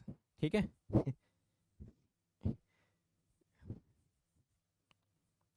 By del Z. ठीक है, अब बताओ इसको कैसे ट्रीट करा जाता। इसको हम कैसे ट्रीट करते, y को कांस्टेंट की तरह ट्रीट करते और x को वेरिएबल की तरह ट्रीट करते। यहाँ पर देखो कांस्टेंट वेरिएबल, तो कितने लोगों को लगता है कि इसका जो आंसर आना चाहिए वो आना चाहिए था y की power x ln y। Check करके बताएंगे सभी लोग, एवरीवन। आना चाहिए था ना भाई, a की पावर x ln a, तो y की power x ln y। Done, done. चलो अब इसी को अगर हम लोग y के रिस्पेक्ट में करना चाहें तो, ठीक है, y के रिस्पेक्ट में करना चाहोगे तो y के रिस्पेक्ट में क्या होगा। सबसे पहले चलो y की पावर x को तो मैं ऐसे ही रहने देता हूँ, ln y का बताओ क्या हो जाएगा, 1/y प्लस, अगर मैं ln y को छोड़ूं तो ये जो y की पावर x होगा, बताओ क्या ये इस बार आपका वेरिएबल की पावर कांस्टेंट की तरह ट्रीट होगा। भाई अब आप y के रिस्पेक्ट में कर रहे हो ना, तो y वेरिएबल, x को कांस्टेंट की तरह ट्रीट करना पड़ेगा, तो ये आपका हो जाएगा x y की पावर x माइनस वन। सही बात है, जी हाँ। यहाँ तक अगर आपको क्लैरिटी है तो आपको ये दिख ही रहा है कि ये भी y की पावर x माइनस वन है, plus ln y into x y की power x minus one.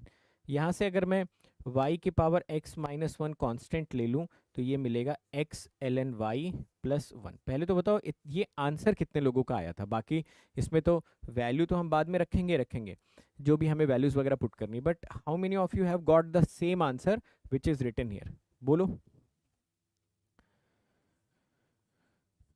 del two एफ del x del y is equal to y की power x minus one x ln y plus one. देखो यही answer आया था, ठीक, perfect, ये same answer सभी का है। अब इसमें x की जगह 2 रखना है, y की जगह पे 1 पुट करना है। y की जगह पे 1 पुट करो और x की जगह पर 2 पुट कर दो, तो 2 ln 1 प्लस 1। आंसर बताओ यहाँ से कितना मिल जाएगा आपको, 1। ln 1 0 हो जाएगा, ओवरऑल आंसर आपको मिल जाएगा 1।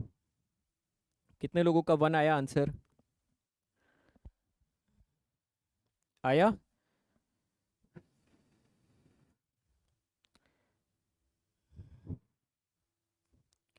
क्लियर है?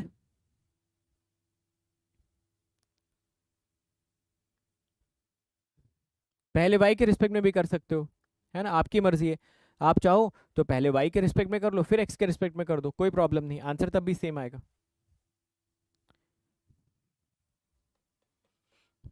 ठीक है, अगले सवाल की तरफ बढ़ें, नेक्स्ट क्वेश्चन किया जाए।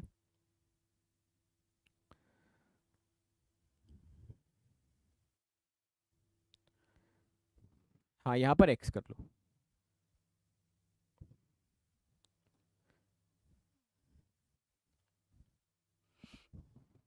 ठीक है, ओके, बिल्कुल कर सकते हो, कोई डाउट ही नहीं उसमें। चलो ये क्वेश्चन, ये भी गेट का ही क्वेश्चन है, इसके पहले वाला क्वेश्चन भी गेट का क्वेश्चन था, ये भी गेट का क्वेश्चन है।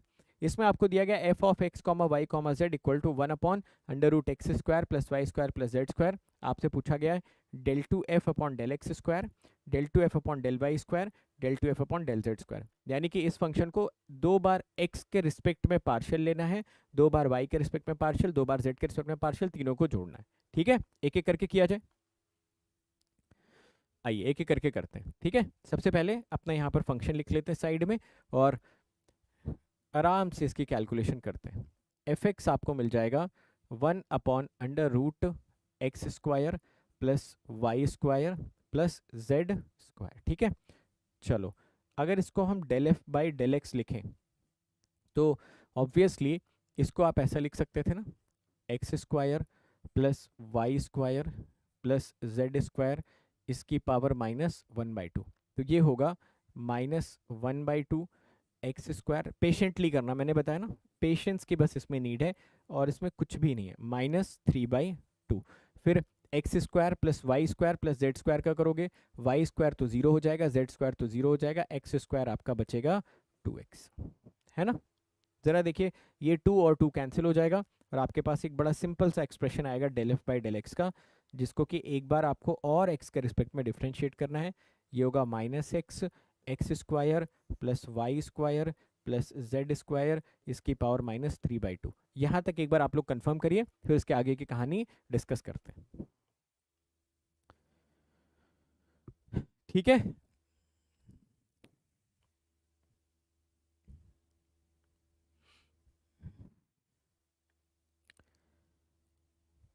क्लियर? चलो अगर ये क्लियर हो गया तो एक बार और एक्स के रिस्पेक्ट में आइए किया जाए, del two f upon del x square.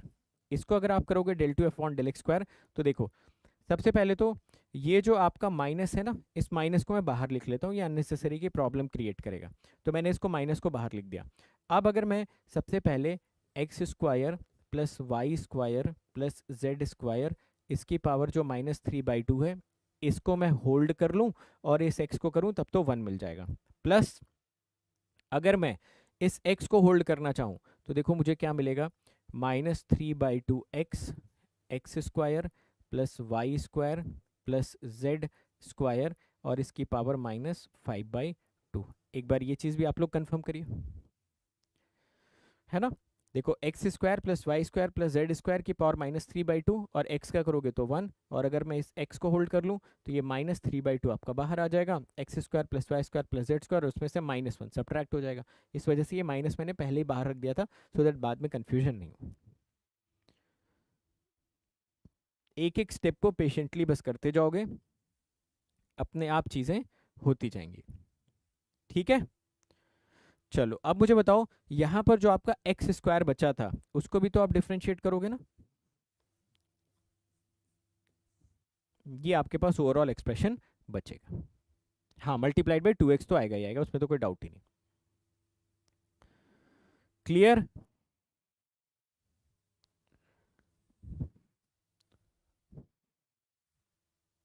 ठीक है, तो देखो हमारे पास जो फाइनल आंसर आया यहाँ से जो फाइनल आंसर आया वो कुछ ऐसा आया, del2f upon del x square. ठीक है, माइनस को अब मैं मल्टीप्लाई कर देता हूँ, minus x square plus y square plus z square की पावर -3/2 प्लस 2 से 2 कैंसिल हो जाएगा, ये आपका बचेगा x square plus y square plus z square और इसकी पावर -5/2। चेक कर लो, यही आ रहा है।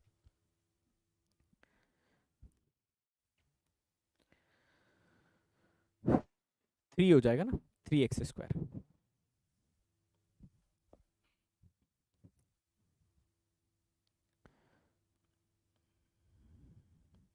ठीक है ना,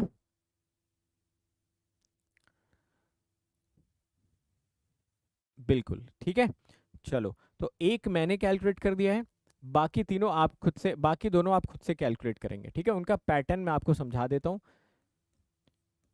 एक तो मैंने कैलकुलेट कर दिया x square plus y square plus z square की पावर -3/2 प्लस, ये माइनस में था, ठीक है, plus 3x square plus y square plus z square की पावर -5/2। ठीक है, जो आपका del2f upon del y square आएगा, this will be -x square plus y square plus z square की power -3/2 plus 3y square x square plus y square plus z square और इसकी power -5/2। ठीक है, फिर आपके पास ये जो आएगा del2f upon del z square, ये होगा -x square plus y square plus z square, इसकी power -3/2 plus 3z square x square plus y square plus z square और इसकी पावर -5/2। ठीक है, तो ऊपर वाला मैंने प्रूफ कर दिया है, नीचे वाला ये दोनों आप खुद से प्रूफ करेंगे। ठीक है, जिन लोगों ने कैलकुलेट कर लिया होगा वो वेरीफाई करेंगे, जो नहीं कर पा रहे वो घर पे जाके आराम से इसको कैलकुलेट कर लेना। ठीक है, समझे मेरी बात को?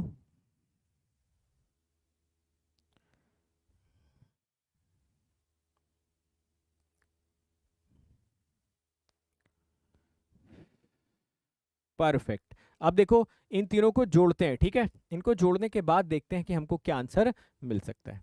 चलो इन तीनों को जोड़ देते हैं, इन तीनों को आइए जोड़ दिया जाए। ठीक है, जब आप इनको जोड़ोगे तो del2f upon del x square, del2f upon del y square, del2f upon del z square. एक बार इन तीनों को जोड़िए और देखिए आपको काफ़ी इंटरेस्टिंग रिजल्ट्स यहाँ से मिलेंगे। देखो इसको जोड़ोगे दिस दिस दिस, ये देखो 3 बार आपको मिलेगा -3x square plus y square plus z square, इसकी पावर -3/2, यही मिलेगा अगर आप इसको 3 बार जोड़ोगे तो, है ना। ठीक है, यहाँ से देखो 3x square plus 3y square plus 3z square में ये 3 टर्म्स तो आपके कॉमन है, तो ये मिलेगा x square plus y square plus z square की पावर -5/2। अंदर आपको मिलेगा 3x square plus 3y square plus 3z square. ठीक है ना, चेक कर लो इतना। मैंने क्या करा, x square plus y square plus z square की पावर -5/2 ये बाहर कॉमन ले लिया, अंदर बचेगा 3x square plus 3y square plus 3z square. अब अगर आप देखो अगर आप यहाँ तक नोट कर चुके हो तो एक बार डन कर लो, फिर मैं नेक्स्ट स्लाइड में चलता हूँ। बहुत सारे लोगों ने कैलकुलेट करके जीरो निकाल भी दिया, एब्सोल्युटली फाइन, बिल्कुल सही आपने निकाला जिन लोगों ने जीरो कैलकुलेट किया अभी तक। ठीक है, बिल्कुल सही आंसर आपका, कर लिया ना आप लोगों ने।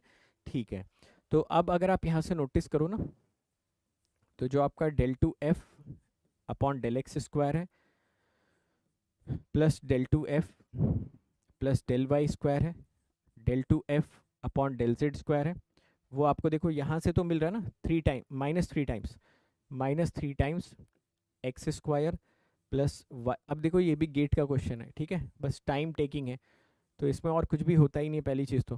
प्लस अब देखो x square plus y square plus z square की पावर 1 है, -5/2 में अगर आप 1 जोड़ दोगे तो यहाँ से आपको मिल जाएगा +3 टाइम्स। अच्छा पहली चीज़ तो मैं 3 कॉमन ले लेता हूँ यहाँ से, 3 कॉमन यहाँ पर आ जाएगा, ये x square y square z square के पावर -5/2 और ये 1, तो दोनों को जो आप ऐड करोगे तो आपको मिलेगा x square plus y square plus z square की पावर -3/2, आंसर 0 मिल जाएगा। ठीक है, तो ये था कुल मिला जुला के basic discussion of partial differentiation. तो जितने भी कॉम्प्लिकेटेड क्वेश्चंस हो सकते थे ना पार्शियल डिफरेंशिएशन के, वो मैंने करवा दिए। बाकी छोटे मोटे क्वेश्चन तो आप कर ही लोगे पार्शियल डिफरेंशिएशन के, उसमें कोई बहुत बड़ा चैलेंज वैसे भी नहीं है। ठीक है, अब अगर आप थोड़ा सा पीछे जाएं तो आप देखें इसका पहला सेगमेंट हम लोगों ने कवर कर लिया है ना, पार्शियल डिफरेंशिएशन हमारा पहला सेगमेंट था, मेरे ख्याल से हमें इसमें क्लैरिटी है, करेक्ट। ठीक है, अब इसका जो सेकंड सेगमेंट है उसको हम थोड़ा समझना चाहते हैं, होमोजीनियस फंक्शन क्या होता है, कितने प्रकार का होता है, उसके बारे में भी आइए थोड़ी सी चर्चा करते हैं। होमोजीनियस फंक्शन समझना इसलिए इंपॉर्टेंट है क्योंकि यूलर ने बहुत सारी थ्योरम्स बताई थी जो सिर्फ होमोजीनियस फंक्शंस पे ही अप्लाई होती है। ठीक है ना, ओके, आइए देखते हैं होमोजीनियस फंक्शन क्या होता है, कैसे पहचानते हैं एंड सो ऑन। काफी सारे केसेस में डिस्कस करते हैं। केस 1, ठीक है, जैसे मान लो ये हमको दिया गया है z equal to f of x comma y, और हमसे पूछा जा रहा है कि बताइए क्या ये होमोजीनियस फंक्शन है या नहीं है। तो देखो मैं क्या करूँगा, x को रिप्लेस करूँगा के एक्स से, y को रिप्लेस करूँगा के वाई से, तो उसके बाद जब मैं इसको ऐसा रिप्लेस कर दूंगा यहाँ से, तो देखो मेरे पास क्या मिलेगा, एफ ऑफ के एक्स कॉमा के वाई। अगर यहाँ से k की पावर n बाहर आ जाती है और f of x comma y मेरा वापस से रीजनरेट हो जाता है, तो मैं बोलूँगा कि ये जो मेरा फंक्शन है this is homogeneous function of degree n। तो डिग्री बोलना बहुत इंपॉर्टेंट है, आप बोलोगे this is homogeneous function of degree n, correct. समझे मेरी बात को।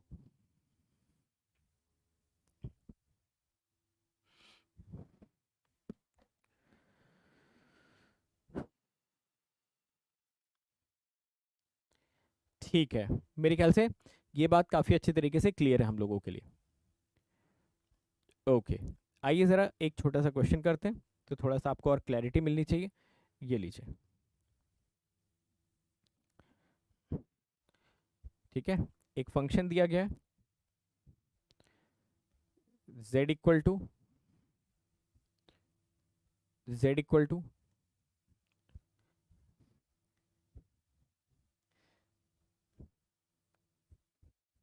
X y upon x square plus y square. पूछ रहा है कि क्या ये होमोजीनियस है या नहीं है, और अगर होमोजीनियस है तो इसकी डिग्री क्या है।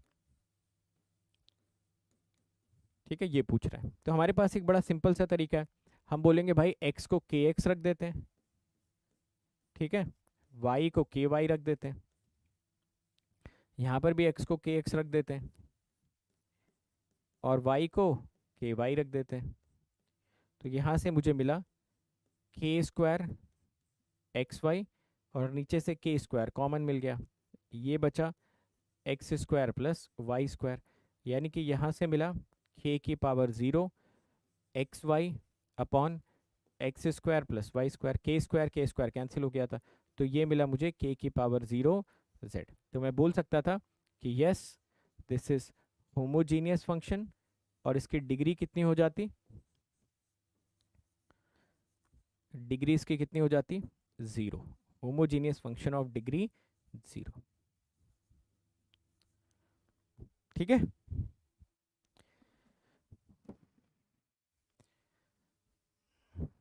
आगे अभी और भी एग्जांपल्स करेंगे, जस्ट आपको समझाने के लिए एक छोटा सा एग्जांपल दे दिया।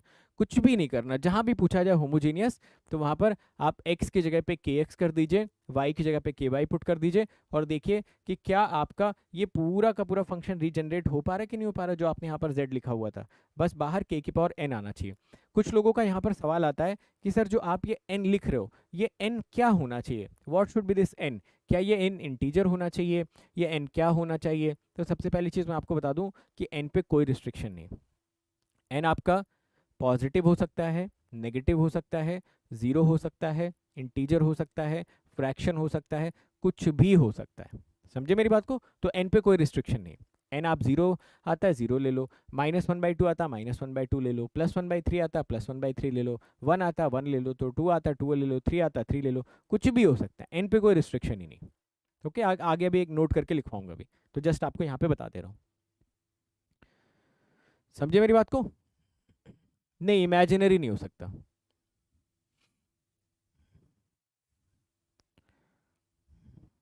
अब पूछोगे सर ये n जो है क्या ये शेर भी हो सकता है क्या? ये n, इस n को क्या हम शेर भी ले सकते हैं? चीता सर, गधा, भालू। अरे भाई n का मतलब यहाँ पे कोई बाहर आएगी ना कोई वैल्यू k की पावर n, तो k की पावर में इमेजिनरी कहाँ से आ जाएगा जब तुम k की पावर x रखोगे? तो कैसी बात कर रहे हो यार? k की पावर n में n आपका रियल होना चाहिए ऑब्वियसली। हाँ, मुर्गा हो सकता है क्या, मटन हो सकता है क्या सर, चिकन हो सकता है क्या? आज तो सर मंगलवार भी नहीं है, आज तो नाम लेने दो। ओके, के तो के ही रहेगा ना भाई, आप के रख रहे हो तो के तो के रहेगा। के की पावर जो आ रही है ना वो आपका रियल नंबर होना चाहिए, रियल होना चाहिए, उसमें कोई डाउट नहीं। ओके, हाँ एन सर क्या आरसीबी हो सकता है क्या, सीएसके हो सकता है क्या? भाई एन रियल होना चाहिए बस। ओके चलो आगे बढ़े, आ जाओ। इसी का एक्सटेंशन आपको बता देते हैं, केस 2। कभी कभार क्या होता है, ये जो फंक्शन होता है ये एक वेरिएबल की बजाय बहुत सारे वेरिएबल्स पे डिपेंड करता है, समझ गए? जैसे मान लो यहाँ पर मैंने के वेरिएबल्स, के क्या आप कुछ और ले लेते हैं, एम वेरिएबल्स ले लेते हैं ऐसा, ठीक है। और हमसे पूछ रहा है कोई कि बताइए ज़रा कि क्या ये होमोजीनियस फंक्शन है या नहीं है, तो बताइए क्या करोगे आप? x1 की जगह पर आप क्या करोगे? x1 की जगह पर आप के x1 पुट कर दोगे, x2 की जगह पर आप के x2 पुट कर दोगे, xm की जगह पर आप के xm पुट कर दोगे, ठीक है। जब आप ऐसा पुट करोगे तो आप उम्मीद क्या रखोगे? आप उम्मीद क्या रखोगे? के x2 कॉमा के x3 डॉट डॉट के एक्सएम, ठीक है। यहाँ से आप k की पावर n बाहर आने की उम्मीद रखोगे, और आप सोचोगे कि भाई वही वाला फंक्शन दोबारा मिल जाए तो मज़ा आ जाए, एंड ये आप लिख दोगे k की पावर n इंटू जेड, ठीक है। तो आप इसको बोलोगे this is homogeneous function of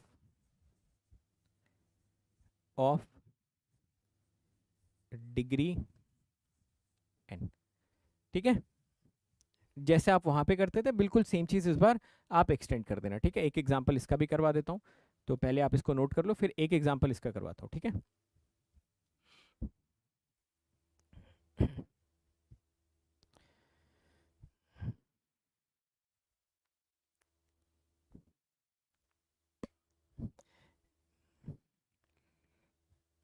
ठीक, चलो एक एग्जांपल इसका करवा देते हैं। देखिए एक क्वेश्चन इसका करके देखो, मुझे लग रहा है कल की क्लास में भी ये कंटिन्यू हो जाएगा, क्योंकि अभी इसमें काफ़ी सारे टॉपिक्स बचे हुए हैं। ये दिया हुआ आपको, w is equal to x y z divided by x square plus y square plus z square, ठीक है। बताना है कि ये होमोजीनियस है या नहीं है, ठीक है, ये आपको बताना है। चलो ये क्वेश्चन तो एटलीस्ट आप लोग करके बताओ, बताइए होमोजीनियस है। पहला जवाब तो देना है कि होमोजीनियस है या नहीं है, और सेकंड जवाब आपको देना अगर होमोजीनियस है तो डिग्री कितनी इसकी, ठीक है। तो यूलर कल भी होंगे, चलो ठीक है कल कर लेंगे, परसों से आराम से एप्लीकेशन ऑफ डेरिवेटिव स्टार्ट करेंगे, है ना। Full fledged application of derivative परसों से स्टार्ट किया जाएगा। बीच क्लास में एप्लीकेशन ऑफ डेरिवेटिव स्टार्ट होगा ना तो मज़ा भी नहीं आएगा। आओ चलो देखते हैं। मैं क्या बोल रहा हूँ कि दिमाग लगाने की ज़रूरत ही नहीं है। एक्स की जगह पे रख दो के एक्स, वाई की जगह पे रख दो के वाई, जेड की जगह पे रख दो के जेड, और इसको डिवाइड कर लो। जब आप इसको डिवाइड करोगे तो ये हो जाएगा के square x square, k square y square, k square z square.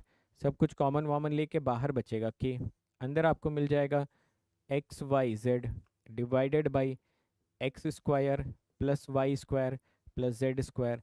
अब ये के बेचारा आपका बाहर आ गया और ये डब्ल्यू आपका वापस से रिकवर हो गया, विच मीन्स कि ये होमोजीनियस फंक्शन है और इसकी जो डिग्री आनी चाहिए थी वो आपको कितनी मिल जाएगी 1। So this is homogeneous function, this is homogeneous function, और इसमें जो इसकी डिग्री आपको मिलेगी वो आपको मिल जाएगी इक्वल टू 1, है ना। और देखो ये प्रैक्टिस में इसलिए इतनी करवा रहा हूँ क्योंकि फिर यूलर में मैं बताऊंगा नहीं, ठीक है। जब यूलर्स थ्योरम पढ़ाऊंगा तो वहाँ पे डिग्री निकालना नहीं बताऊंगा, फिर सीधा मैं डिग्री लिख के सीधा सीधा आपको थ्योरम्स फॉर्मूलेज और डायरेक्ट आंसर कैलकुलेट करूंगा। फिर वहाँ ये मत बोलना सर ये डिग्री कैसे आ गई, ये आपको कैलकुलेट करनी रहेगी वहाँ पर, ठीक है। तो मैं चाहता हूँ कि जब हम यूलर्स थ्योरम पढ़ें तो हमारा फोकस पूरा थ्योरम पे रहे, ना कि हमारा फोकस रहे कि डिग्री कैसे कैलकुलेट करते हैं, होमोजीनियस कैसे चेक करते हैं, ठीक है। अगले केस पे चला जाए, केस 3 पे आइए। केस 3 पे आपको लेके चलते हैं, ठीक है। अब केस 3 में ज़रा आप देखिएगा ना, मैं आपको कुछ ऐसे फंक्शंस दिखाता हूँ जहाँ पर कि आप खुद ही जज करके बता सकते हो कि भाई इसकी डिग्री कितनी होनी चाहिए। जैसे मान लो मैं आपको एक फंक्शन देता हूँ f of x comma y is equal to x की पावर 1 और बाकी जो भी इसके साथ लगा हुआ है ना, वो वाई बाई एक्स लिखा हुआ है, ठीक है। ऐसा कुछ करके तो आप मुझे बताओ, अगर आप अंदर वाले y को ky और kx से रिप्लेस कर भी दोगे तो k तो कैंसिल हो जाएगा और ऑब्वियसली हमेशा बाहर से k की पावर n आ जाएगा, सही बात है। तो ऐसे मॉडल्स भी ना बड़े पॉपुलर होते हैं।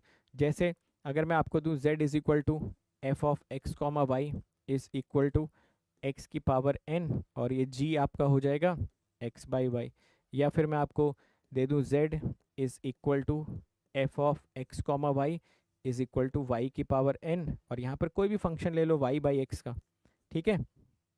या फिर यहाँ पर मैं आपको दे दूँ f of x comma y और ये आप ले लो y की power n g x by y. तो देखो ऐसे केसेस में क्या सारे के सारे जो मॉडल्स यहाँ पर लिखे हुए हैं सब सेम ही चीज़ को इंडिकेट कर रहे हैं? बोलो, आप बोलोगे यस। ये क्या इंडिकेट कर रहे हैं? All of them are homogeneous,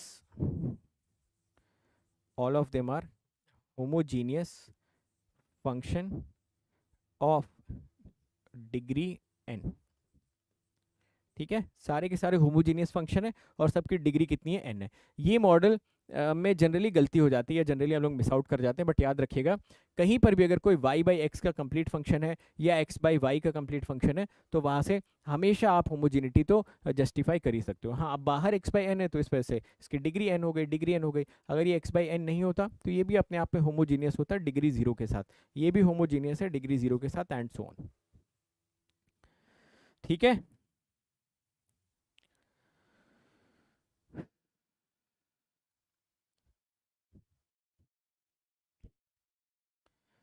चलो एक क्वेश्चन करो, आपको बताना है कि इसकी डिग्री कितनी है, ठीक है। आपको यहाँ पर एक फंक्शन दे रखा है z equal to f of x comma y x की power n tan inverse y by x, ठीक है। चलो बताओ, पहली चीज तो क्या ये होमोजीनियस है, और अगर होमोजीनियस है तो इसकी डिग्री कितनी है, ये दो चीजें आपको बतानी है। तो आप बोलोगे कि सर x की जगह पे के एक्स पुट कर देते हैं और y की जगह पर के वाई पुट कर देते हैं। तो x की जगह पर के एक्स पुट कर दिया, y की जगह पर के वाई पुट कर दिया, तो ये हो गया आपका के एक्स की पावर n, ये हो गया आपका tan इनवर्स, ये हो गया आपका के वाई, नीचे आपको मिल गया के एक्स। के से के आप आराम से कैंसिल कर दो, बचेगा के की पावर n, x की power n tan inverse y by x, ठीक है ना। तो ये आपको मिल जाएगा k की power n z, which means आप बोल सकते थे कि हाँ भाई ये जो मेरा फंक्शन था ये होमोजीनियस था, और इसकी डिग्री आपको कितनी मिल जाएगी, ये आपको मिलेगा homogeneous function of degree n, ठीक है। अगर एक्स स्क्वायर हो जाता तो डिग्री 2 हो जाती है, एंड सो ऑन, ठीक है। केस 4 पे चला जाए। Case 4 is very very important.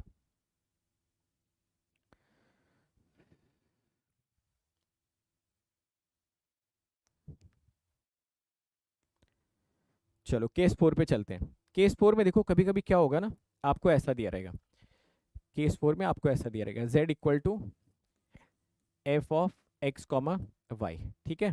अब आपने क्या करा, इसकी जगह पे के एक्स रखा और इसकी जगह पे के वाई रखा, और आपने पाया कि भाई यहाँ से तो कुछ बाहर आ ही नहीं रहा है। तो अगर यहाँ से कुछ बाहर नहीं आ रहा है तो सबसे पहला स्टेटमेंट क्या आप ये तो दे ही सकते हो ना कि जो आपका f of x comma y है इज नॉन होमोजीनियस, है ना। ये तो फिर आपका नॉन होमोजीनियस फंक्शन हुआ, ठीक है। जब भी कभी ऐसा हो कि आप x की जगह पे के एक्स डाले, y की जगह पे के वाई डाले और k की पावर n बाहर ही ना आ रहा हो, होमोजेनियस फंक्शन ना आ रहा हो, तो आप एक काम करें, इस z का फंक्शन बनाने की कोशिश करें, ठीक है। फाई z बनाने की कोशिश करें। आप पाएंगे जैसे ही आप फाई z बना रहे हो, मोस्ट ऑफ द टाइम्स में आप पाएंगे कि जो आपका फाई z होगा ना वो होमोजीनियस फंक्शन में कन्वर्ट हो जाएगा। मेक फाई z, ठीक है। और जैसे आप फाई z बनाओगे ये आपका होमोजीनियस फंक्शन में कन्वर्ट हो जाएगा। अब जाहिर सी बात है कि ये आपको कुछ समझ में आया नहीं होगा कि यहाँ पर क्या लिखा हुआ है, तो एक एग्जांपल करवाता हूँ, उससे आपको ज़्यादा क्लैरिटी मिलेगी, ठीक है। यहाँ पर क्या लिखा हुआ है उससे किसी को कुछ भी समझ में नहीं आ सकता, बट हाँ देख लो इतना समझ में आ गया होगा कि अगर के एक्स रखा के वाई रखा के की पावर n के बराबर नहीं आया तो नॉन होमोजीनियस होगा। बट ये फाई जेड क्या है ये समझना थोड़ा सा हमारे लिए इंपॉर्टेंट, ठीक है। आइए कि आपको एग्जाम्पल करवा देते हैं। पहले तो बताओ ये जो जो लिखा हुआ है ये आप एक बार आपने देख लिया सभी लोगों ने? यस देख लिया। एक एग्जाम्पल करवाते हैं ना, तो वहाँ से आपको काफ़ी अच्छे से चीज़ें समझ में आ जाएंगी। जैसे मान लीजिए उसके बाद काफ़ी सारे क्वेश्चन करने आपको बताना उसमें सब में होमोजेनिटी के बारे में, ठीक है। उसके बाद फिर आज की क्लास यहीं पर हम लोग एंड करेंगे, फिर इसका यूलर्स थ्योरम का डिस्कशन कल करेंगे। फिर जैसे मान लो अगर हमें एक क्वेश्चन दे रखा है z equal to tan inverse x cube y upon x cube y cube upon x square plus y square, ठीक है। और आपसे पूछा जा रहा है कि बताइए ज़रा ये z आपका होमोजीनियस है या नहीं है, ठीक है। पहला सवाल, फर्स्ट z होमोजीनियस है या नहीं है, बताएंगे ज़रा सभी लोग। बताओ है ये z होमोजीनियस? तो आप बोलोगे ठीक है सर चेक कर लेते हैं। यहाँ पर x की जगह पर kx, तो ये हो जाएगा k की power 6 x cube y cube, नीचे अगर करोगे आप तो k square x square plus k square y square, ये मिलेगा आपको। ये मिलेगा आपको tan इनवर्स, ठीक है। ये आपको मिलेगा k की power 4 x cube y cube divided by x square plus y square. ज़रा देखो क्या ये k की पावर 4 आप tan इनवर्स के बाहर लेके आ सकते थे? नहीं ला सकते थे ना। तो अगर आप k की पावर 4 को tan इनवर्स के बाहर ला ही नहीं सकते हो यार, तो इसका मतलब ये तो फिर आपका एक नॉन होमोजीनियस फंक्शन हो गया ना। यही वो बोल रहा है कि कई बार ऐसा होगा कि जो आप x की जगह पे kx और y की जगह पे ky डालोगे ना, तो आपको फिर ये नॉन होमोजीनियस फंक्शन दिखेगा। तो ऐसे केस में हो सकता है कि जो आपका z है वो नॉन होमोजीनियस है, बट जो z का फंक्शन होगा उसको आप होमोजीनियस बना सकते हो, है ना। आई बात समझ में?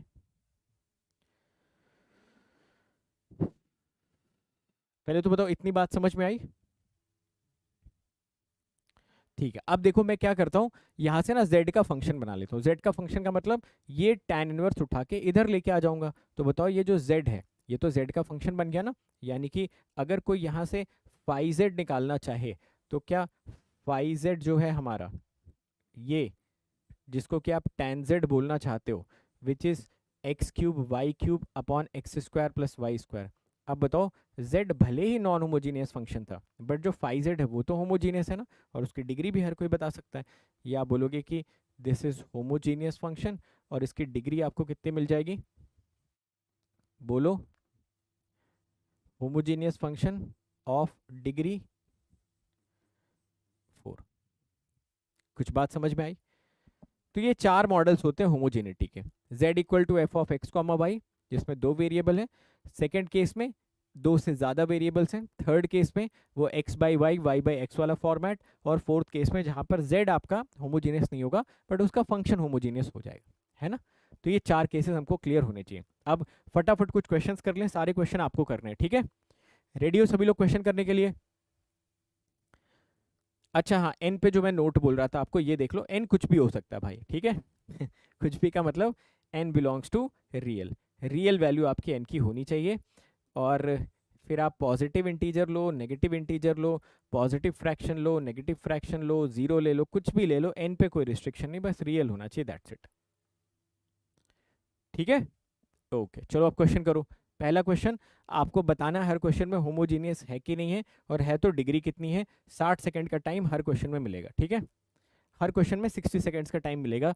और जो सबसे पहले आंसर देगा उसका नाम भी मैं लूंगा यहाँ पर, ठीक है। बहुत सारे लोग बोलते हैं सर मेरा नाम ले लीजिए, तो भाई आंसर दो सबसे पहले, आपका नाम लिया जाएगा और आपको अलग से आशीर्वाद दिया जाएगा, बशर्ते कि आंसर सही हो, ठीक है।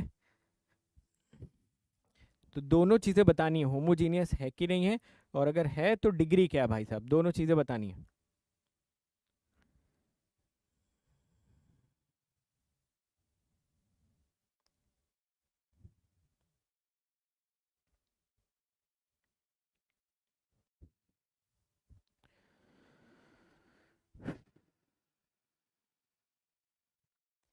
होमोजीनियस भी है और डिग्री 9/2 भी है। होमोजीनियस और डिग्री 9/2 है, ठीक है। आ जाओ, क्या करना है यार, इसमें कुछ भी तो नहीं करना। एक्स की जगह पे के एक्स रख दो, वाई की जगह पे। अब इससे आसान चीज़ तो मैथमेटिक्स में तो हो नहीं सकती यार, ठीक है। जोड़ने घटाने से भी आसान है ये।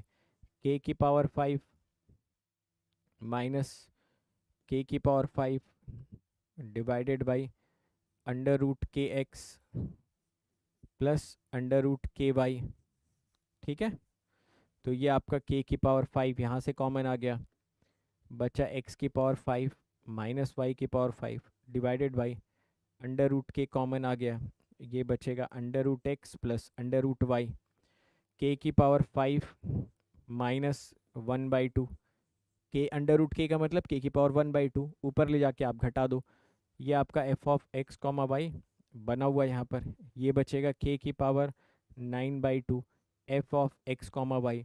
स्टेटमेंट क्या दोगे कि जो आपका फंक्शन है वो होमोजीनियस है, और होमोजीनियस के साथ साथ इसकी डिग्री कितनी आ जाएगी, F x is homogeneous with degree n/2,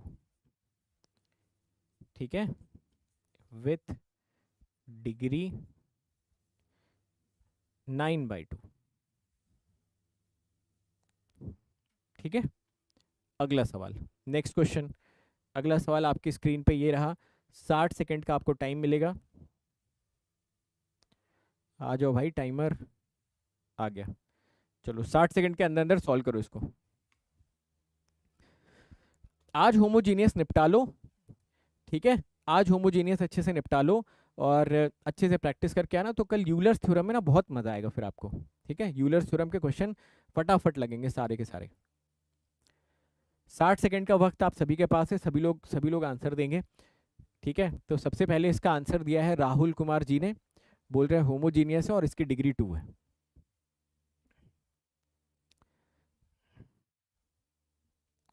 चलिए आइए देखते हैं। आपने बोला कि सर x की जगह पर के एक्स रखिए, y की जगह पर के वाई रखिए, ठीक है। तो हमने रखा के स्क्वायर एक्स स्क्वायर, ये आपका हो गया के स्क्वायर एक्स वाई, और ये हो गया के स्क्वायर वाई स्क्वायर। तो मैंने यहाँ पर के स्क्वायर ले लिया कॉमन, ये बचा x square plus x y plus y square, which means यहाँ से बन गया के स्क्वायर, ये फंक्शन बन गया एक्स कॉमा वाई, ठीक है। तो आप बोल सकते थे कि दिस फंक्शन इज होमोजीनियस, ठीक है। ये फंक्शन कैसा है, होमोजीनियस, और इसकी डिग्री आपको कितनी दिख रही है, 2। तो this is homogeneous function with degree equal to 2। अगला सवाल किया जाए। आइए नेक्स्ट क्वेश्चन की तरफ बढ़ते हैं। आपको बताना है कि जो एफ एक्स है क्या वो होमोजीनियस है कि नहीं है, और अगर एफ एक्स नहीं है तो होमोजीनियस क्या है वो भी बताना है। मान लो किसी फंक्शन में होमोजीनियस आप नहीं बता पाते हो, तो आपको ये भी बताना है कि होमोजीनियस है क्या।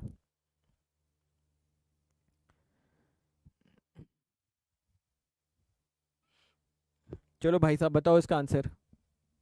हाँ, जेड तो नॉन होमोजीनियस है, ये तो पक्की बात है। तो आप बताओ होमोजीनियस है क्या, कौन सा ऐसा फंक्शन जो होमोजीनियस हो सकता है। ये तो नहीं है।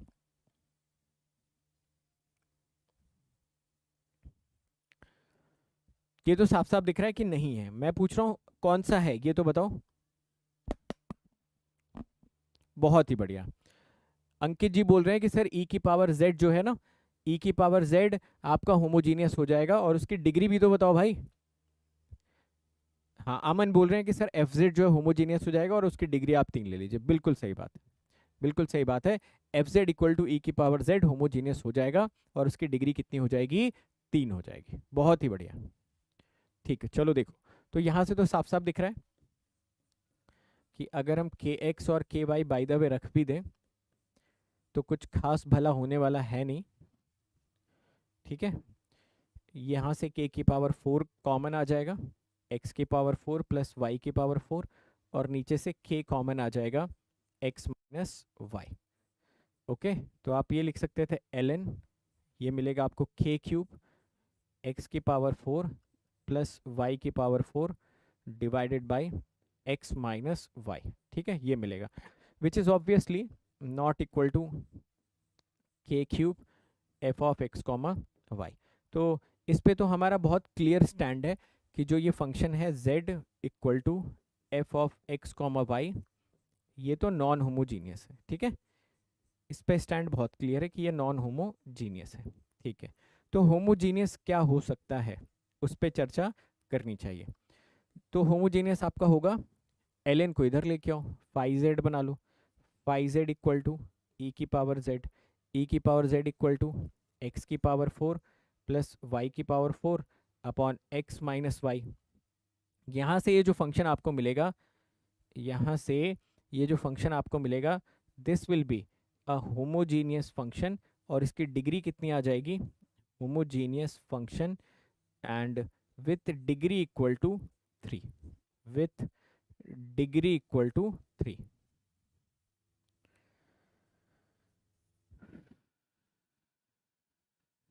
ठीक है। अगला सवाल करोगे, आसान लग रहा है काफ़ी, बहुत आसान है ना। होमोजेनिटी अगर आ गई, यूलर्स थ्योरम भी आ गया। अगला सवाल आपको बताना है कि ये होमोजीनियस है कि नहीं है, और अगर ये नहीं है तो क्या है।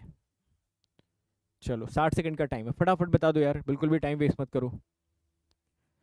नहीं, एग्जाम में पहली चीज़ तो होमोजीनियस नॉन होमोजीनियस का ऑप्शन आएगा नहीं। एग्जाम में यूलर्स थ्योरम के क्वेश्चंस आएंगे, और यूलर्स थ्योरम के क्वेश्चन आप तभी लगा सकते हो ना जब आपको ये प्रैक्टिस बहुत अच्छे से क्लियर हो, ठीक है। तो कल की क्लास में आपको अच्छे से समझ में आएगा। एग्जाम में कभी भी होमोजेनिटी आइडेंटिफाई करने का क्वेश्चन नहीं आएगा ऑब्वियसली, है ना। चलो, तो बट हाँ, होमोजेनिटी आइडेंटिफाई करके डिग्री निकाल के यूलर्स थ्योरम के क्वेश्चंस लगते हैं। तो ये हम बेसिकली कल के लिए रेडी कर रहे हैं अपने आप को। के एक्स माइनस के वाई, ये मिलेगा tan inverse x cube plus y cube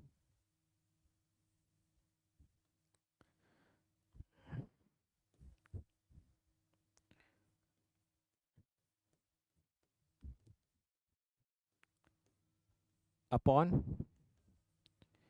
x minus y, है ना, and which is obviously not equal to k square f of x comma y. तो इस पे भी हमारा स्टैंड बहुत क्लियर है कि जो हमारा z है वो है non homogeneous function,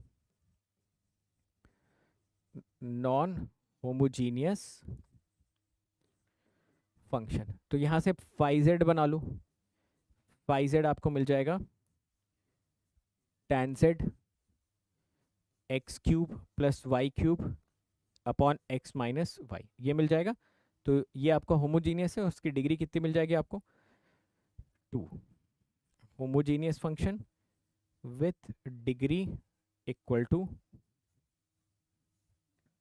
2, homogeneous function with degree equal to, ठीक है, करेक्ट। अगला सवाल करें, नेक्स्ट क्वेश्चन। ये क्वेश्चन आपको बताना है कि ये जो z है ये होमोजीनियस है या नहीं है, और अगर नहीं है तो क्या है। अगर ये z होमोजीनियस नहीं है तो कौन सा फंक्शन होमोजीनियस होगा, बताओ। ये जो z दे रखा है आपको tan inverse y by x, क्या ये होमोजीनियस है?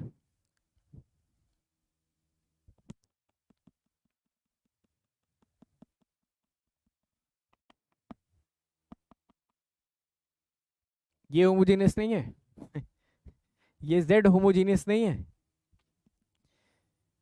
जितने भी लोग tan z बोल रहे हो, मैं तो कह रहा हूं कि ये z ही होमोजीनियस है। भाई tan z तक कहां चले गए आप? अरे भाई साहब, tan z पे जाने की क्या जरूरत है, ये भी तो होमोजीनियस है। आप फिर ड्यू प्रोसेस फॉलो नहीं कर रहे हो। करप्शन तभी होता है जब ड्यू प्रोसेस फॉलो नहीं होता है।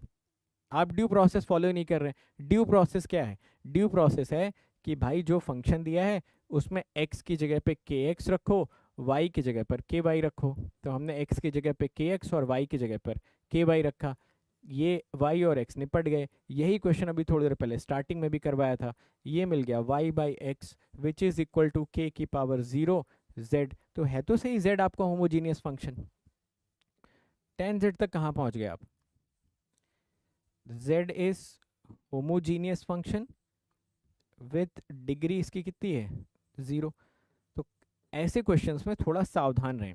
जहाँ पर y by x, x by y ऐसा कुछ लिखा हो ना, तो जनरली हमसे गलती हो जाती है। tan इनवर्स को हम इधर लेके आ जाते हैं क्योंकि आदत पड़ चुकी होती है। अच्छा tan इनवर्स से तो होगा ही नहीं, ln लगाया तो होगा ही नहीं, कॉस लगाया तो होगा ही नहीं, तो सीधे उसको उठा के इधर ले आते हैं। नहीं भाई, अगर tan इनवर्स कॉस ln जो भी लगा अंदर, अगर y by x x by y है तो फिर क्या प्रॉब्लम है, ये हमेशा ही होमोजीनियस होगा और इसकी डिग्री 0 हो जाएगी। समझ गए मेरी बात को? तो हमेशा ड्यू प्रोसेस फॉलो करिए, तभी आप करप्शन से बच पाओगे, ठीक है। हाँ, काफ़ी सारे लोगों ने सही करा था। तो चलो फिर आज की क्लास यहीं पर ख़त्म करते हैं। कल की क्लास में यूलर्स थ्योरम पूरा कंप्लीट करेंगे। तो एक दिन का मौका और आप लोगों को मिलता है, जिनके सेमेस्टर चल रहे हैं भाई निपटा लो। 17 तारीख से एप्लीकेशन ऑफ डेरिवेटिव अगर स्टार्ट हो गया और एप्लीकेशन ऑफ डेरिवेटिव आपने मिस कर दिया, मतलब एग्जाम में आपने 2 नंबर, 13 नंबर में से 2 नंबर आपके चले जाएंगे, ठीक है। और एप्लीकेशन ऑफ डेरिवेटिव के बाद आपका फिर इंटीग्रल कैलकुलस स्टार्ट होगा, और एक बार इंटीग्रल कैलकुलस स्टार्ट हो गया तो इंटीग्रल कैलकुलस के साथ साथ वेक्टर कैलकुलस भी जाएगा आपका, और वेक्टर कैलकुलस के साथ साथ फिर आपका कॉम्प्लेक्स कैलकुलस भी जाएगा और डिफरेंशियल इक्वेशन भी जाएगा। तो बेसिकली पूरा मैथ ही निपट जाएगा अगर आपने इंटीग्रल कैलकुलस मिस आउट कर दिया तो, ठीक है। तो नहीं, 17 तारीख को सुबह नहीं, 17 के बाद सुबह होगी। हो सकता है कि 17 को मैं रिकॉर्डेड लेक्चर डालूँ, हो सकता है कि मैं 17 को लाइव लेक्चर ना ले पाऊँ। तो 17 को आपका एप्लीकेशन ऑफ डेरिवेटिव का शायद जो पहला लेक्चर जाए वो रिकॉर्डेड जाए, बट मैं कोशिश करूंगा कि मैं लाइव ले पाऊँ 17 को, ठीक है। सुबह वाली क्लास मोस्ट प्रॉब्ली शायद 17 के बाद से होगी या 18 से होगी, ठीक है ना। ओके, ठीक है। तो अब देखो कल ये सब पढ़ोगे आप लोग। वैसे तो मैं सोच रहा था आज ही पढ़ाता, बट टाइम ही नहीं मिल पाया आज, ठीक है। तो ये सब कल आप लोग पढ़ोगे, ये सारे क्वेश्चंस, ठीक है। बहुत सारी चीज़ें इसके बाद भी बहुत सारी चीज़ें जो कल आप लोग पढ़ोगे, ओके। तो ये कल की चर्चा का विषय रहेगा अपना। बाकी अनअकैडमी प्लस पे अभी एक बार पहले लास्ट डेट में देख लूँ, 20 मई है लास्ट डेट, ठीक है। 20 मई तक यार आप सभी लोगों के लिए एक्सटेंशन मिल रहा है अप टू 4 मंथ्स का। कितने मंथ्स का एक्सटेंशन मिल रहा है? 4 महीने का आप सभी लोगों के लिए एक्सटेंशन मिल रहा है। 24 मंथ्स पे 4 मंथ्स आपको फ्री मिल रहा है।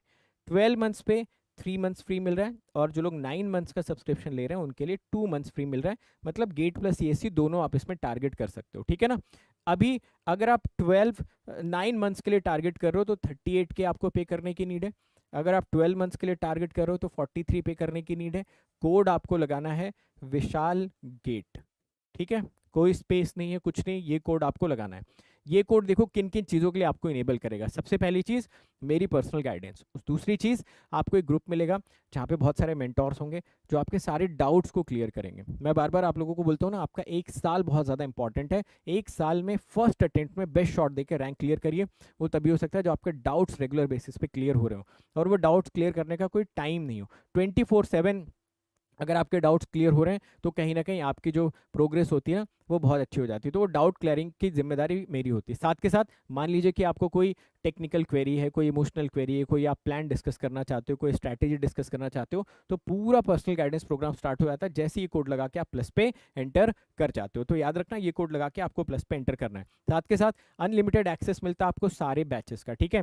फिर ऐसा नहीं जिस बैच में लिया किसी भी बैच को एक्सेस कर सकते हो यार। ईसी के हो तो इलेक्ट्रिकल का भी कर सकते हो, इलेक्ट्रिकल के हो तो ईसी का भी कर सकते हो। 5600 से ज़्यादा क्वेश्चंस मिलते हैं टॉप के यहाँ पर एजुकेटर्स आपको मिल जाते हैं, और डाउट सॉल्विंग क्लासेस तो होती होती हैं। रेज द हैंड करो, बात करो। क्लास के बाद मैं बच्चों से बात करता हूँ, जो भी डाउट होता है डायरेक्टली आप डिस्कस करते हो क्लास के। क्लास में हैंड आउट्स मिलते हैं, क्लास में पोल्स होते हैं, डेली प्रैक्टिस प्रॉब्लम तो मिलती है। एजुकेटर की पूरी कम्युनिटी यहाँ पर मिल जाती है, लाइव सीख सकते हो अपने कंफर्ट जोन में, स्टडी मटेरियल मिलता है, unlimited access to the course, और टॉप एजुकेटर्स यहाँ पर मिलते हैं, ठीक है। बैच का टाइम नोट कर लो भाई, 26 मई से नए बैचेस स्टार्ट हो रहे हैं ईसी इलेक्ट्रिकल के लिए, 2024-2025 वालों के लिए भी, ठीक है। एंड कोड मैंने बता दिया ना आप लोगों को। कोड तो यार रटा होना चाहिए, जैसे Dhoni is not a name it is an emotion, वैसे this code is not a name it is an emotion. और बाकी देखो आप लोगों को पता ही है, जो लोग लोन लेके आना चाहते हैं, नो कॉस्ट ईएमआई पे आना चाहते हैं, आ सकते हो। 0% इंटरेस्ट आपको यहाँ पर पे करना रहेगा, ठीक है। और 2 घंटे के अंदर अंदर आपको इसका अप्रूवल मिल जाएगा। जो लोग मुझसे अभी तक टेलीग्राम पे कनेक्टेड नहीं हैं वो लोग टेलीग्राम पे कनेक्टेड हो जाए। मैं यहाँ पर टेलीग्राम का आपको आईडी दे रहा हूँ। आपको बस ये गूगल क्रोम में जाके ये डाल देना है, आप मेरे टेलीग्राम पे लैंड हो जाओगे। वहाँ पे आप मेरी टीम से मुझसे कैसे कनेक्ट हो सकते हो उसकी भी जानकारी मिलेगी। एट द सेम टाइम आपको सारी की सारी जो क्लासेस की पीडीएफ हो वो भी मिल जाएगी। ऑफलाइन क्लासेस स्टार्ट हो चुकी हैं, कल मैं गया भी तो ऑफलाइन क्लास में, बहुत अच्छा इंफ्रास्ट्रक्चर है, बहुत मज़ा आएगा आपको पढ़ने में। ऑफलाइन क्लासेस की जो 9 मंथ्स की फीस है ना वो 72,000 है, गेट प्लस सीएससी की। ऑफलाइन आओगे तो यार गेट प्लस सीएससी करोगे, सिर्फ गेट की कौन करता है ऑफलाइन में, ठीक है। और एक और इम्पॉर्टेंट चीज़ है आप लोगों के लिए ना, 21 मई को एक स्कॉलरशिप टेस्ट भी है, तो ये स्कॉलरशिप टेस्ट भी आप सभी लोग दे देना। देखो स्कॉलरशिप टेस्ट तो यार सभी को दे देना चाहिए, ठीक है। मैथ्स और एप्टिक्स में पूछा जाता है, अगर आप प्लस यूज़र हो तो भी दे दो, नॉन प्लस यूज़र हो तो भी दे दो स्कॉलरशिप टेस्ट। आपके मैथ्स एप्टिक्स पूरे साल प्रैक्टिस होती रहेगी।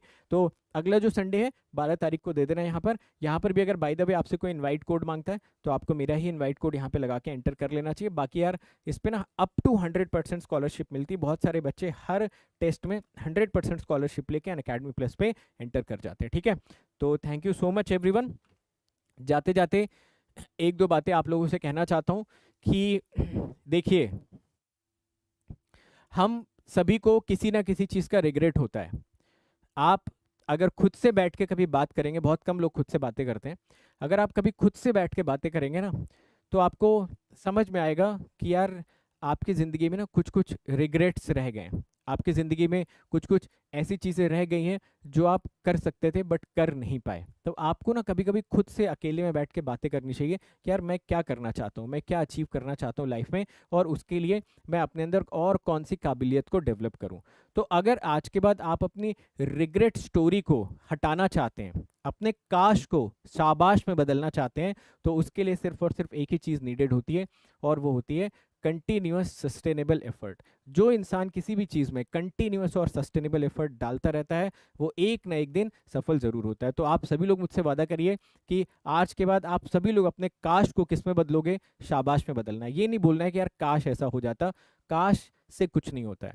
जब आप किसी भी काम को उठाते हो उसका रिजल्ट 1 दिन में, 2 दिन में, 1 महीने में, 6 महीने में, 1 साल में नहीं आता है। डिपेंड करता है कि आप कितने लंबे समय तक उसको सस्टेन कर पाते हो। आपको कुछ भी लाइफ में सीखना हुआ होगा उसमें टाइम लगा होगा। बीटेक में भी आपको 4 साल का टाइम लगा। अब आप चाहते हो कि आप किसी नई चीज़ के अंदर 2 दिन में रिजल्ट पैदा कर दो, वो प्रैक्टिकली पॉसिबल नहीं है। आपको 12वीं तक का टाइम लगा, तब जाके आप ग्रेजुएशन के लिए एलिजिबल हुए। तो एवरीथिंग टेक्स टाइम। थोड़ा सा अपने अंदर आप सभी लोग क्या करें, पेशेंस डेवलप करें और लंबे समय तक एफर्ट डालने की हैबिट डालें। अभी नहीं, गेट की बात नहीं कर रहा हूँ, लाइफ में कभी भी कोई भी देखो गोल तो कोई ना कोई गेट भी निकल जाएगा, फिर कोई तो एक गोल सेट करोगे ना कि अच्छा चलो अब ये वाले गोल को अचीव करना है। उसको अचीव करने के लिए आपको ना कंटिन्यूस एफर्ट्स डालने पड़ेंगे। मैं अपने एक्सपीरियंस से बता रहा हूँ, रिजल्ट हमेशा आपके फेवर में होता है। आपको लगता है कि नहीं होगा, नहीं होगा, चीज़ें एग्जीक्यूट हो जाती हैं। तो काश को बदलिए शाबाश में। Thank you so much.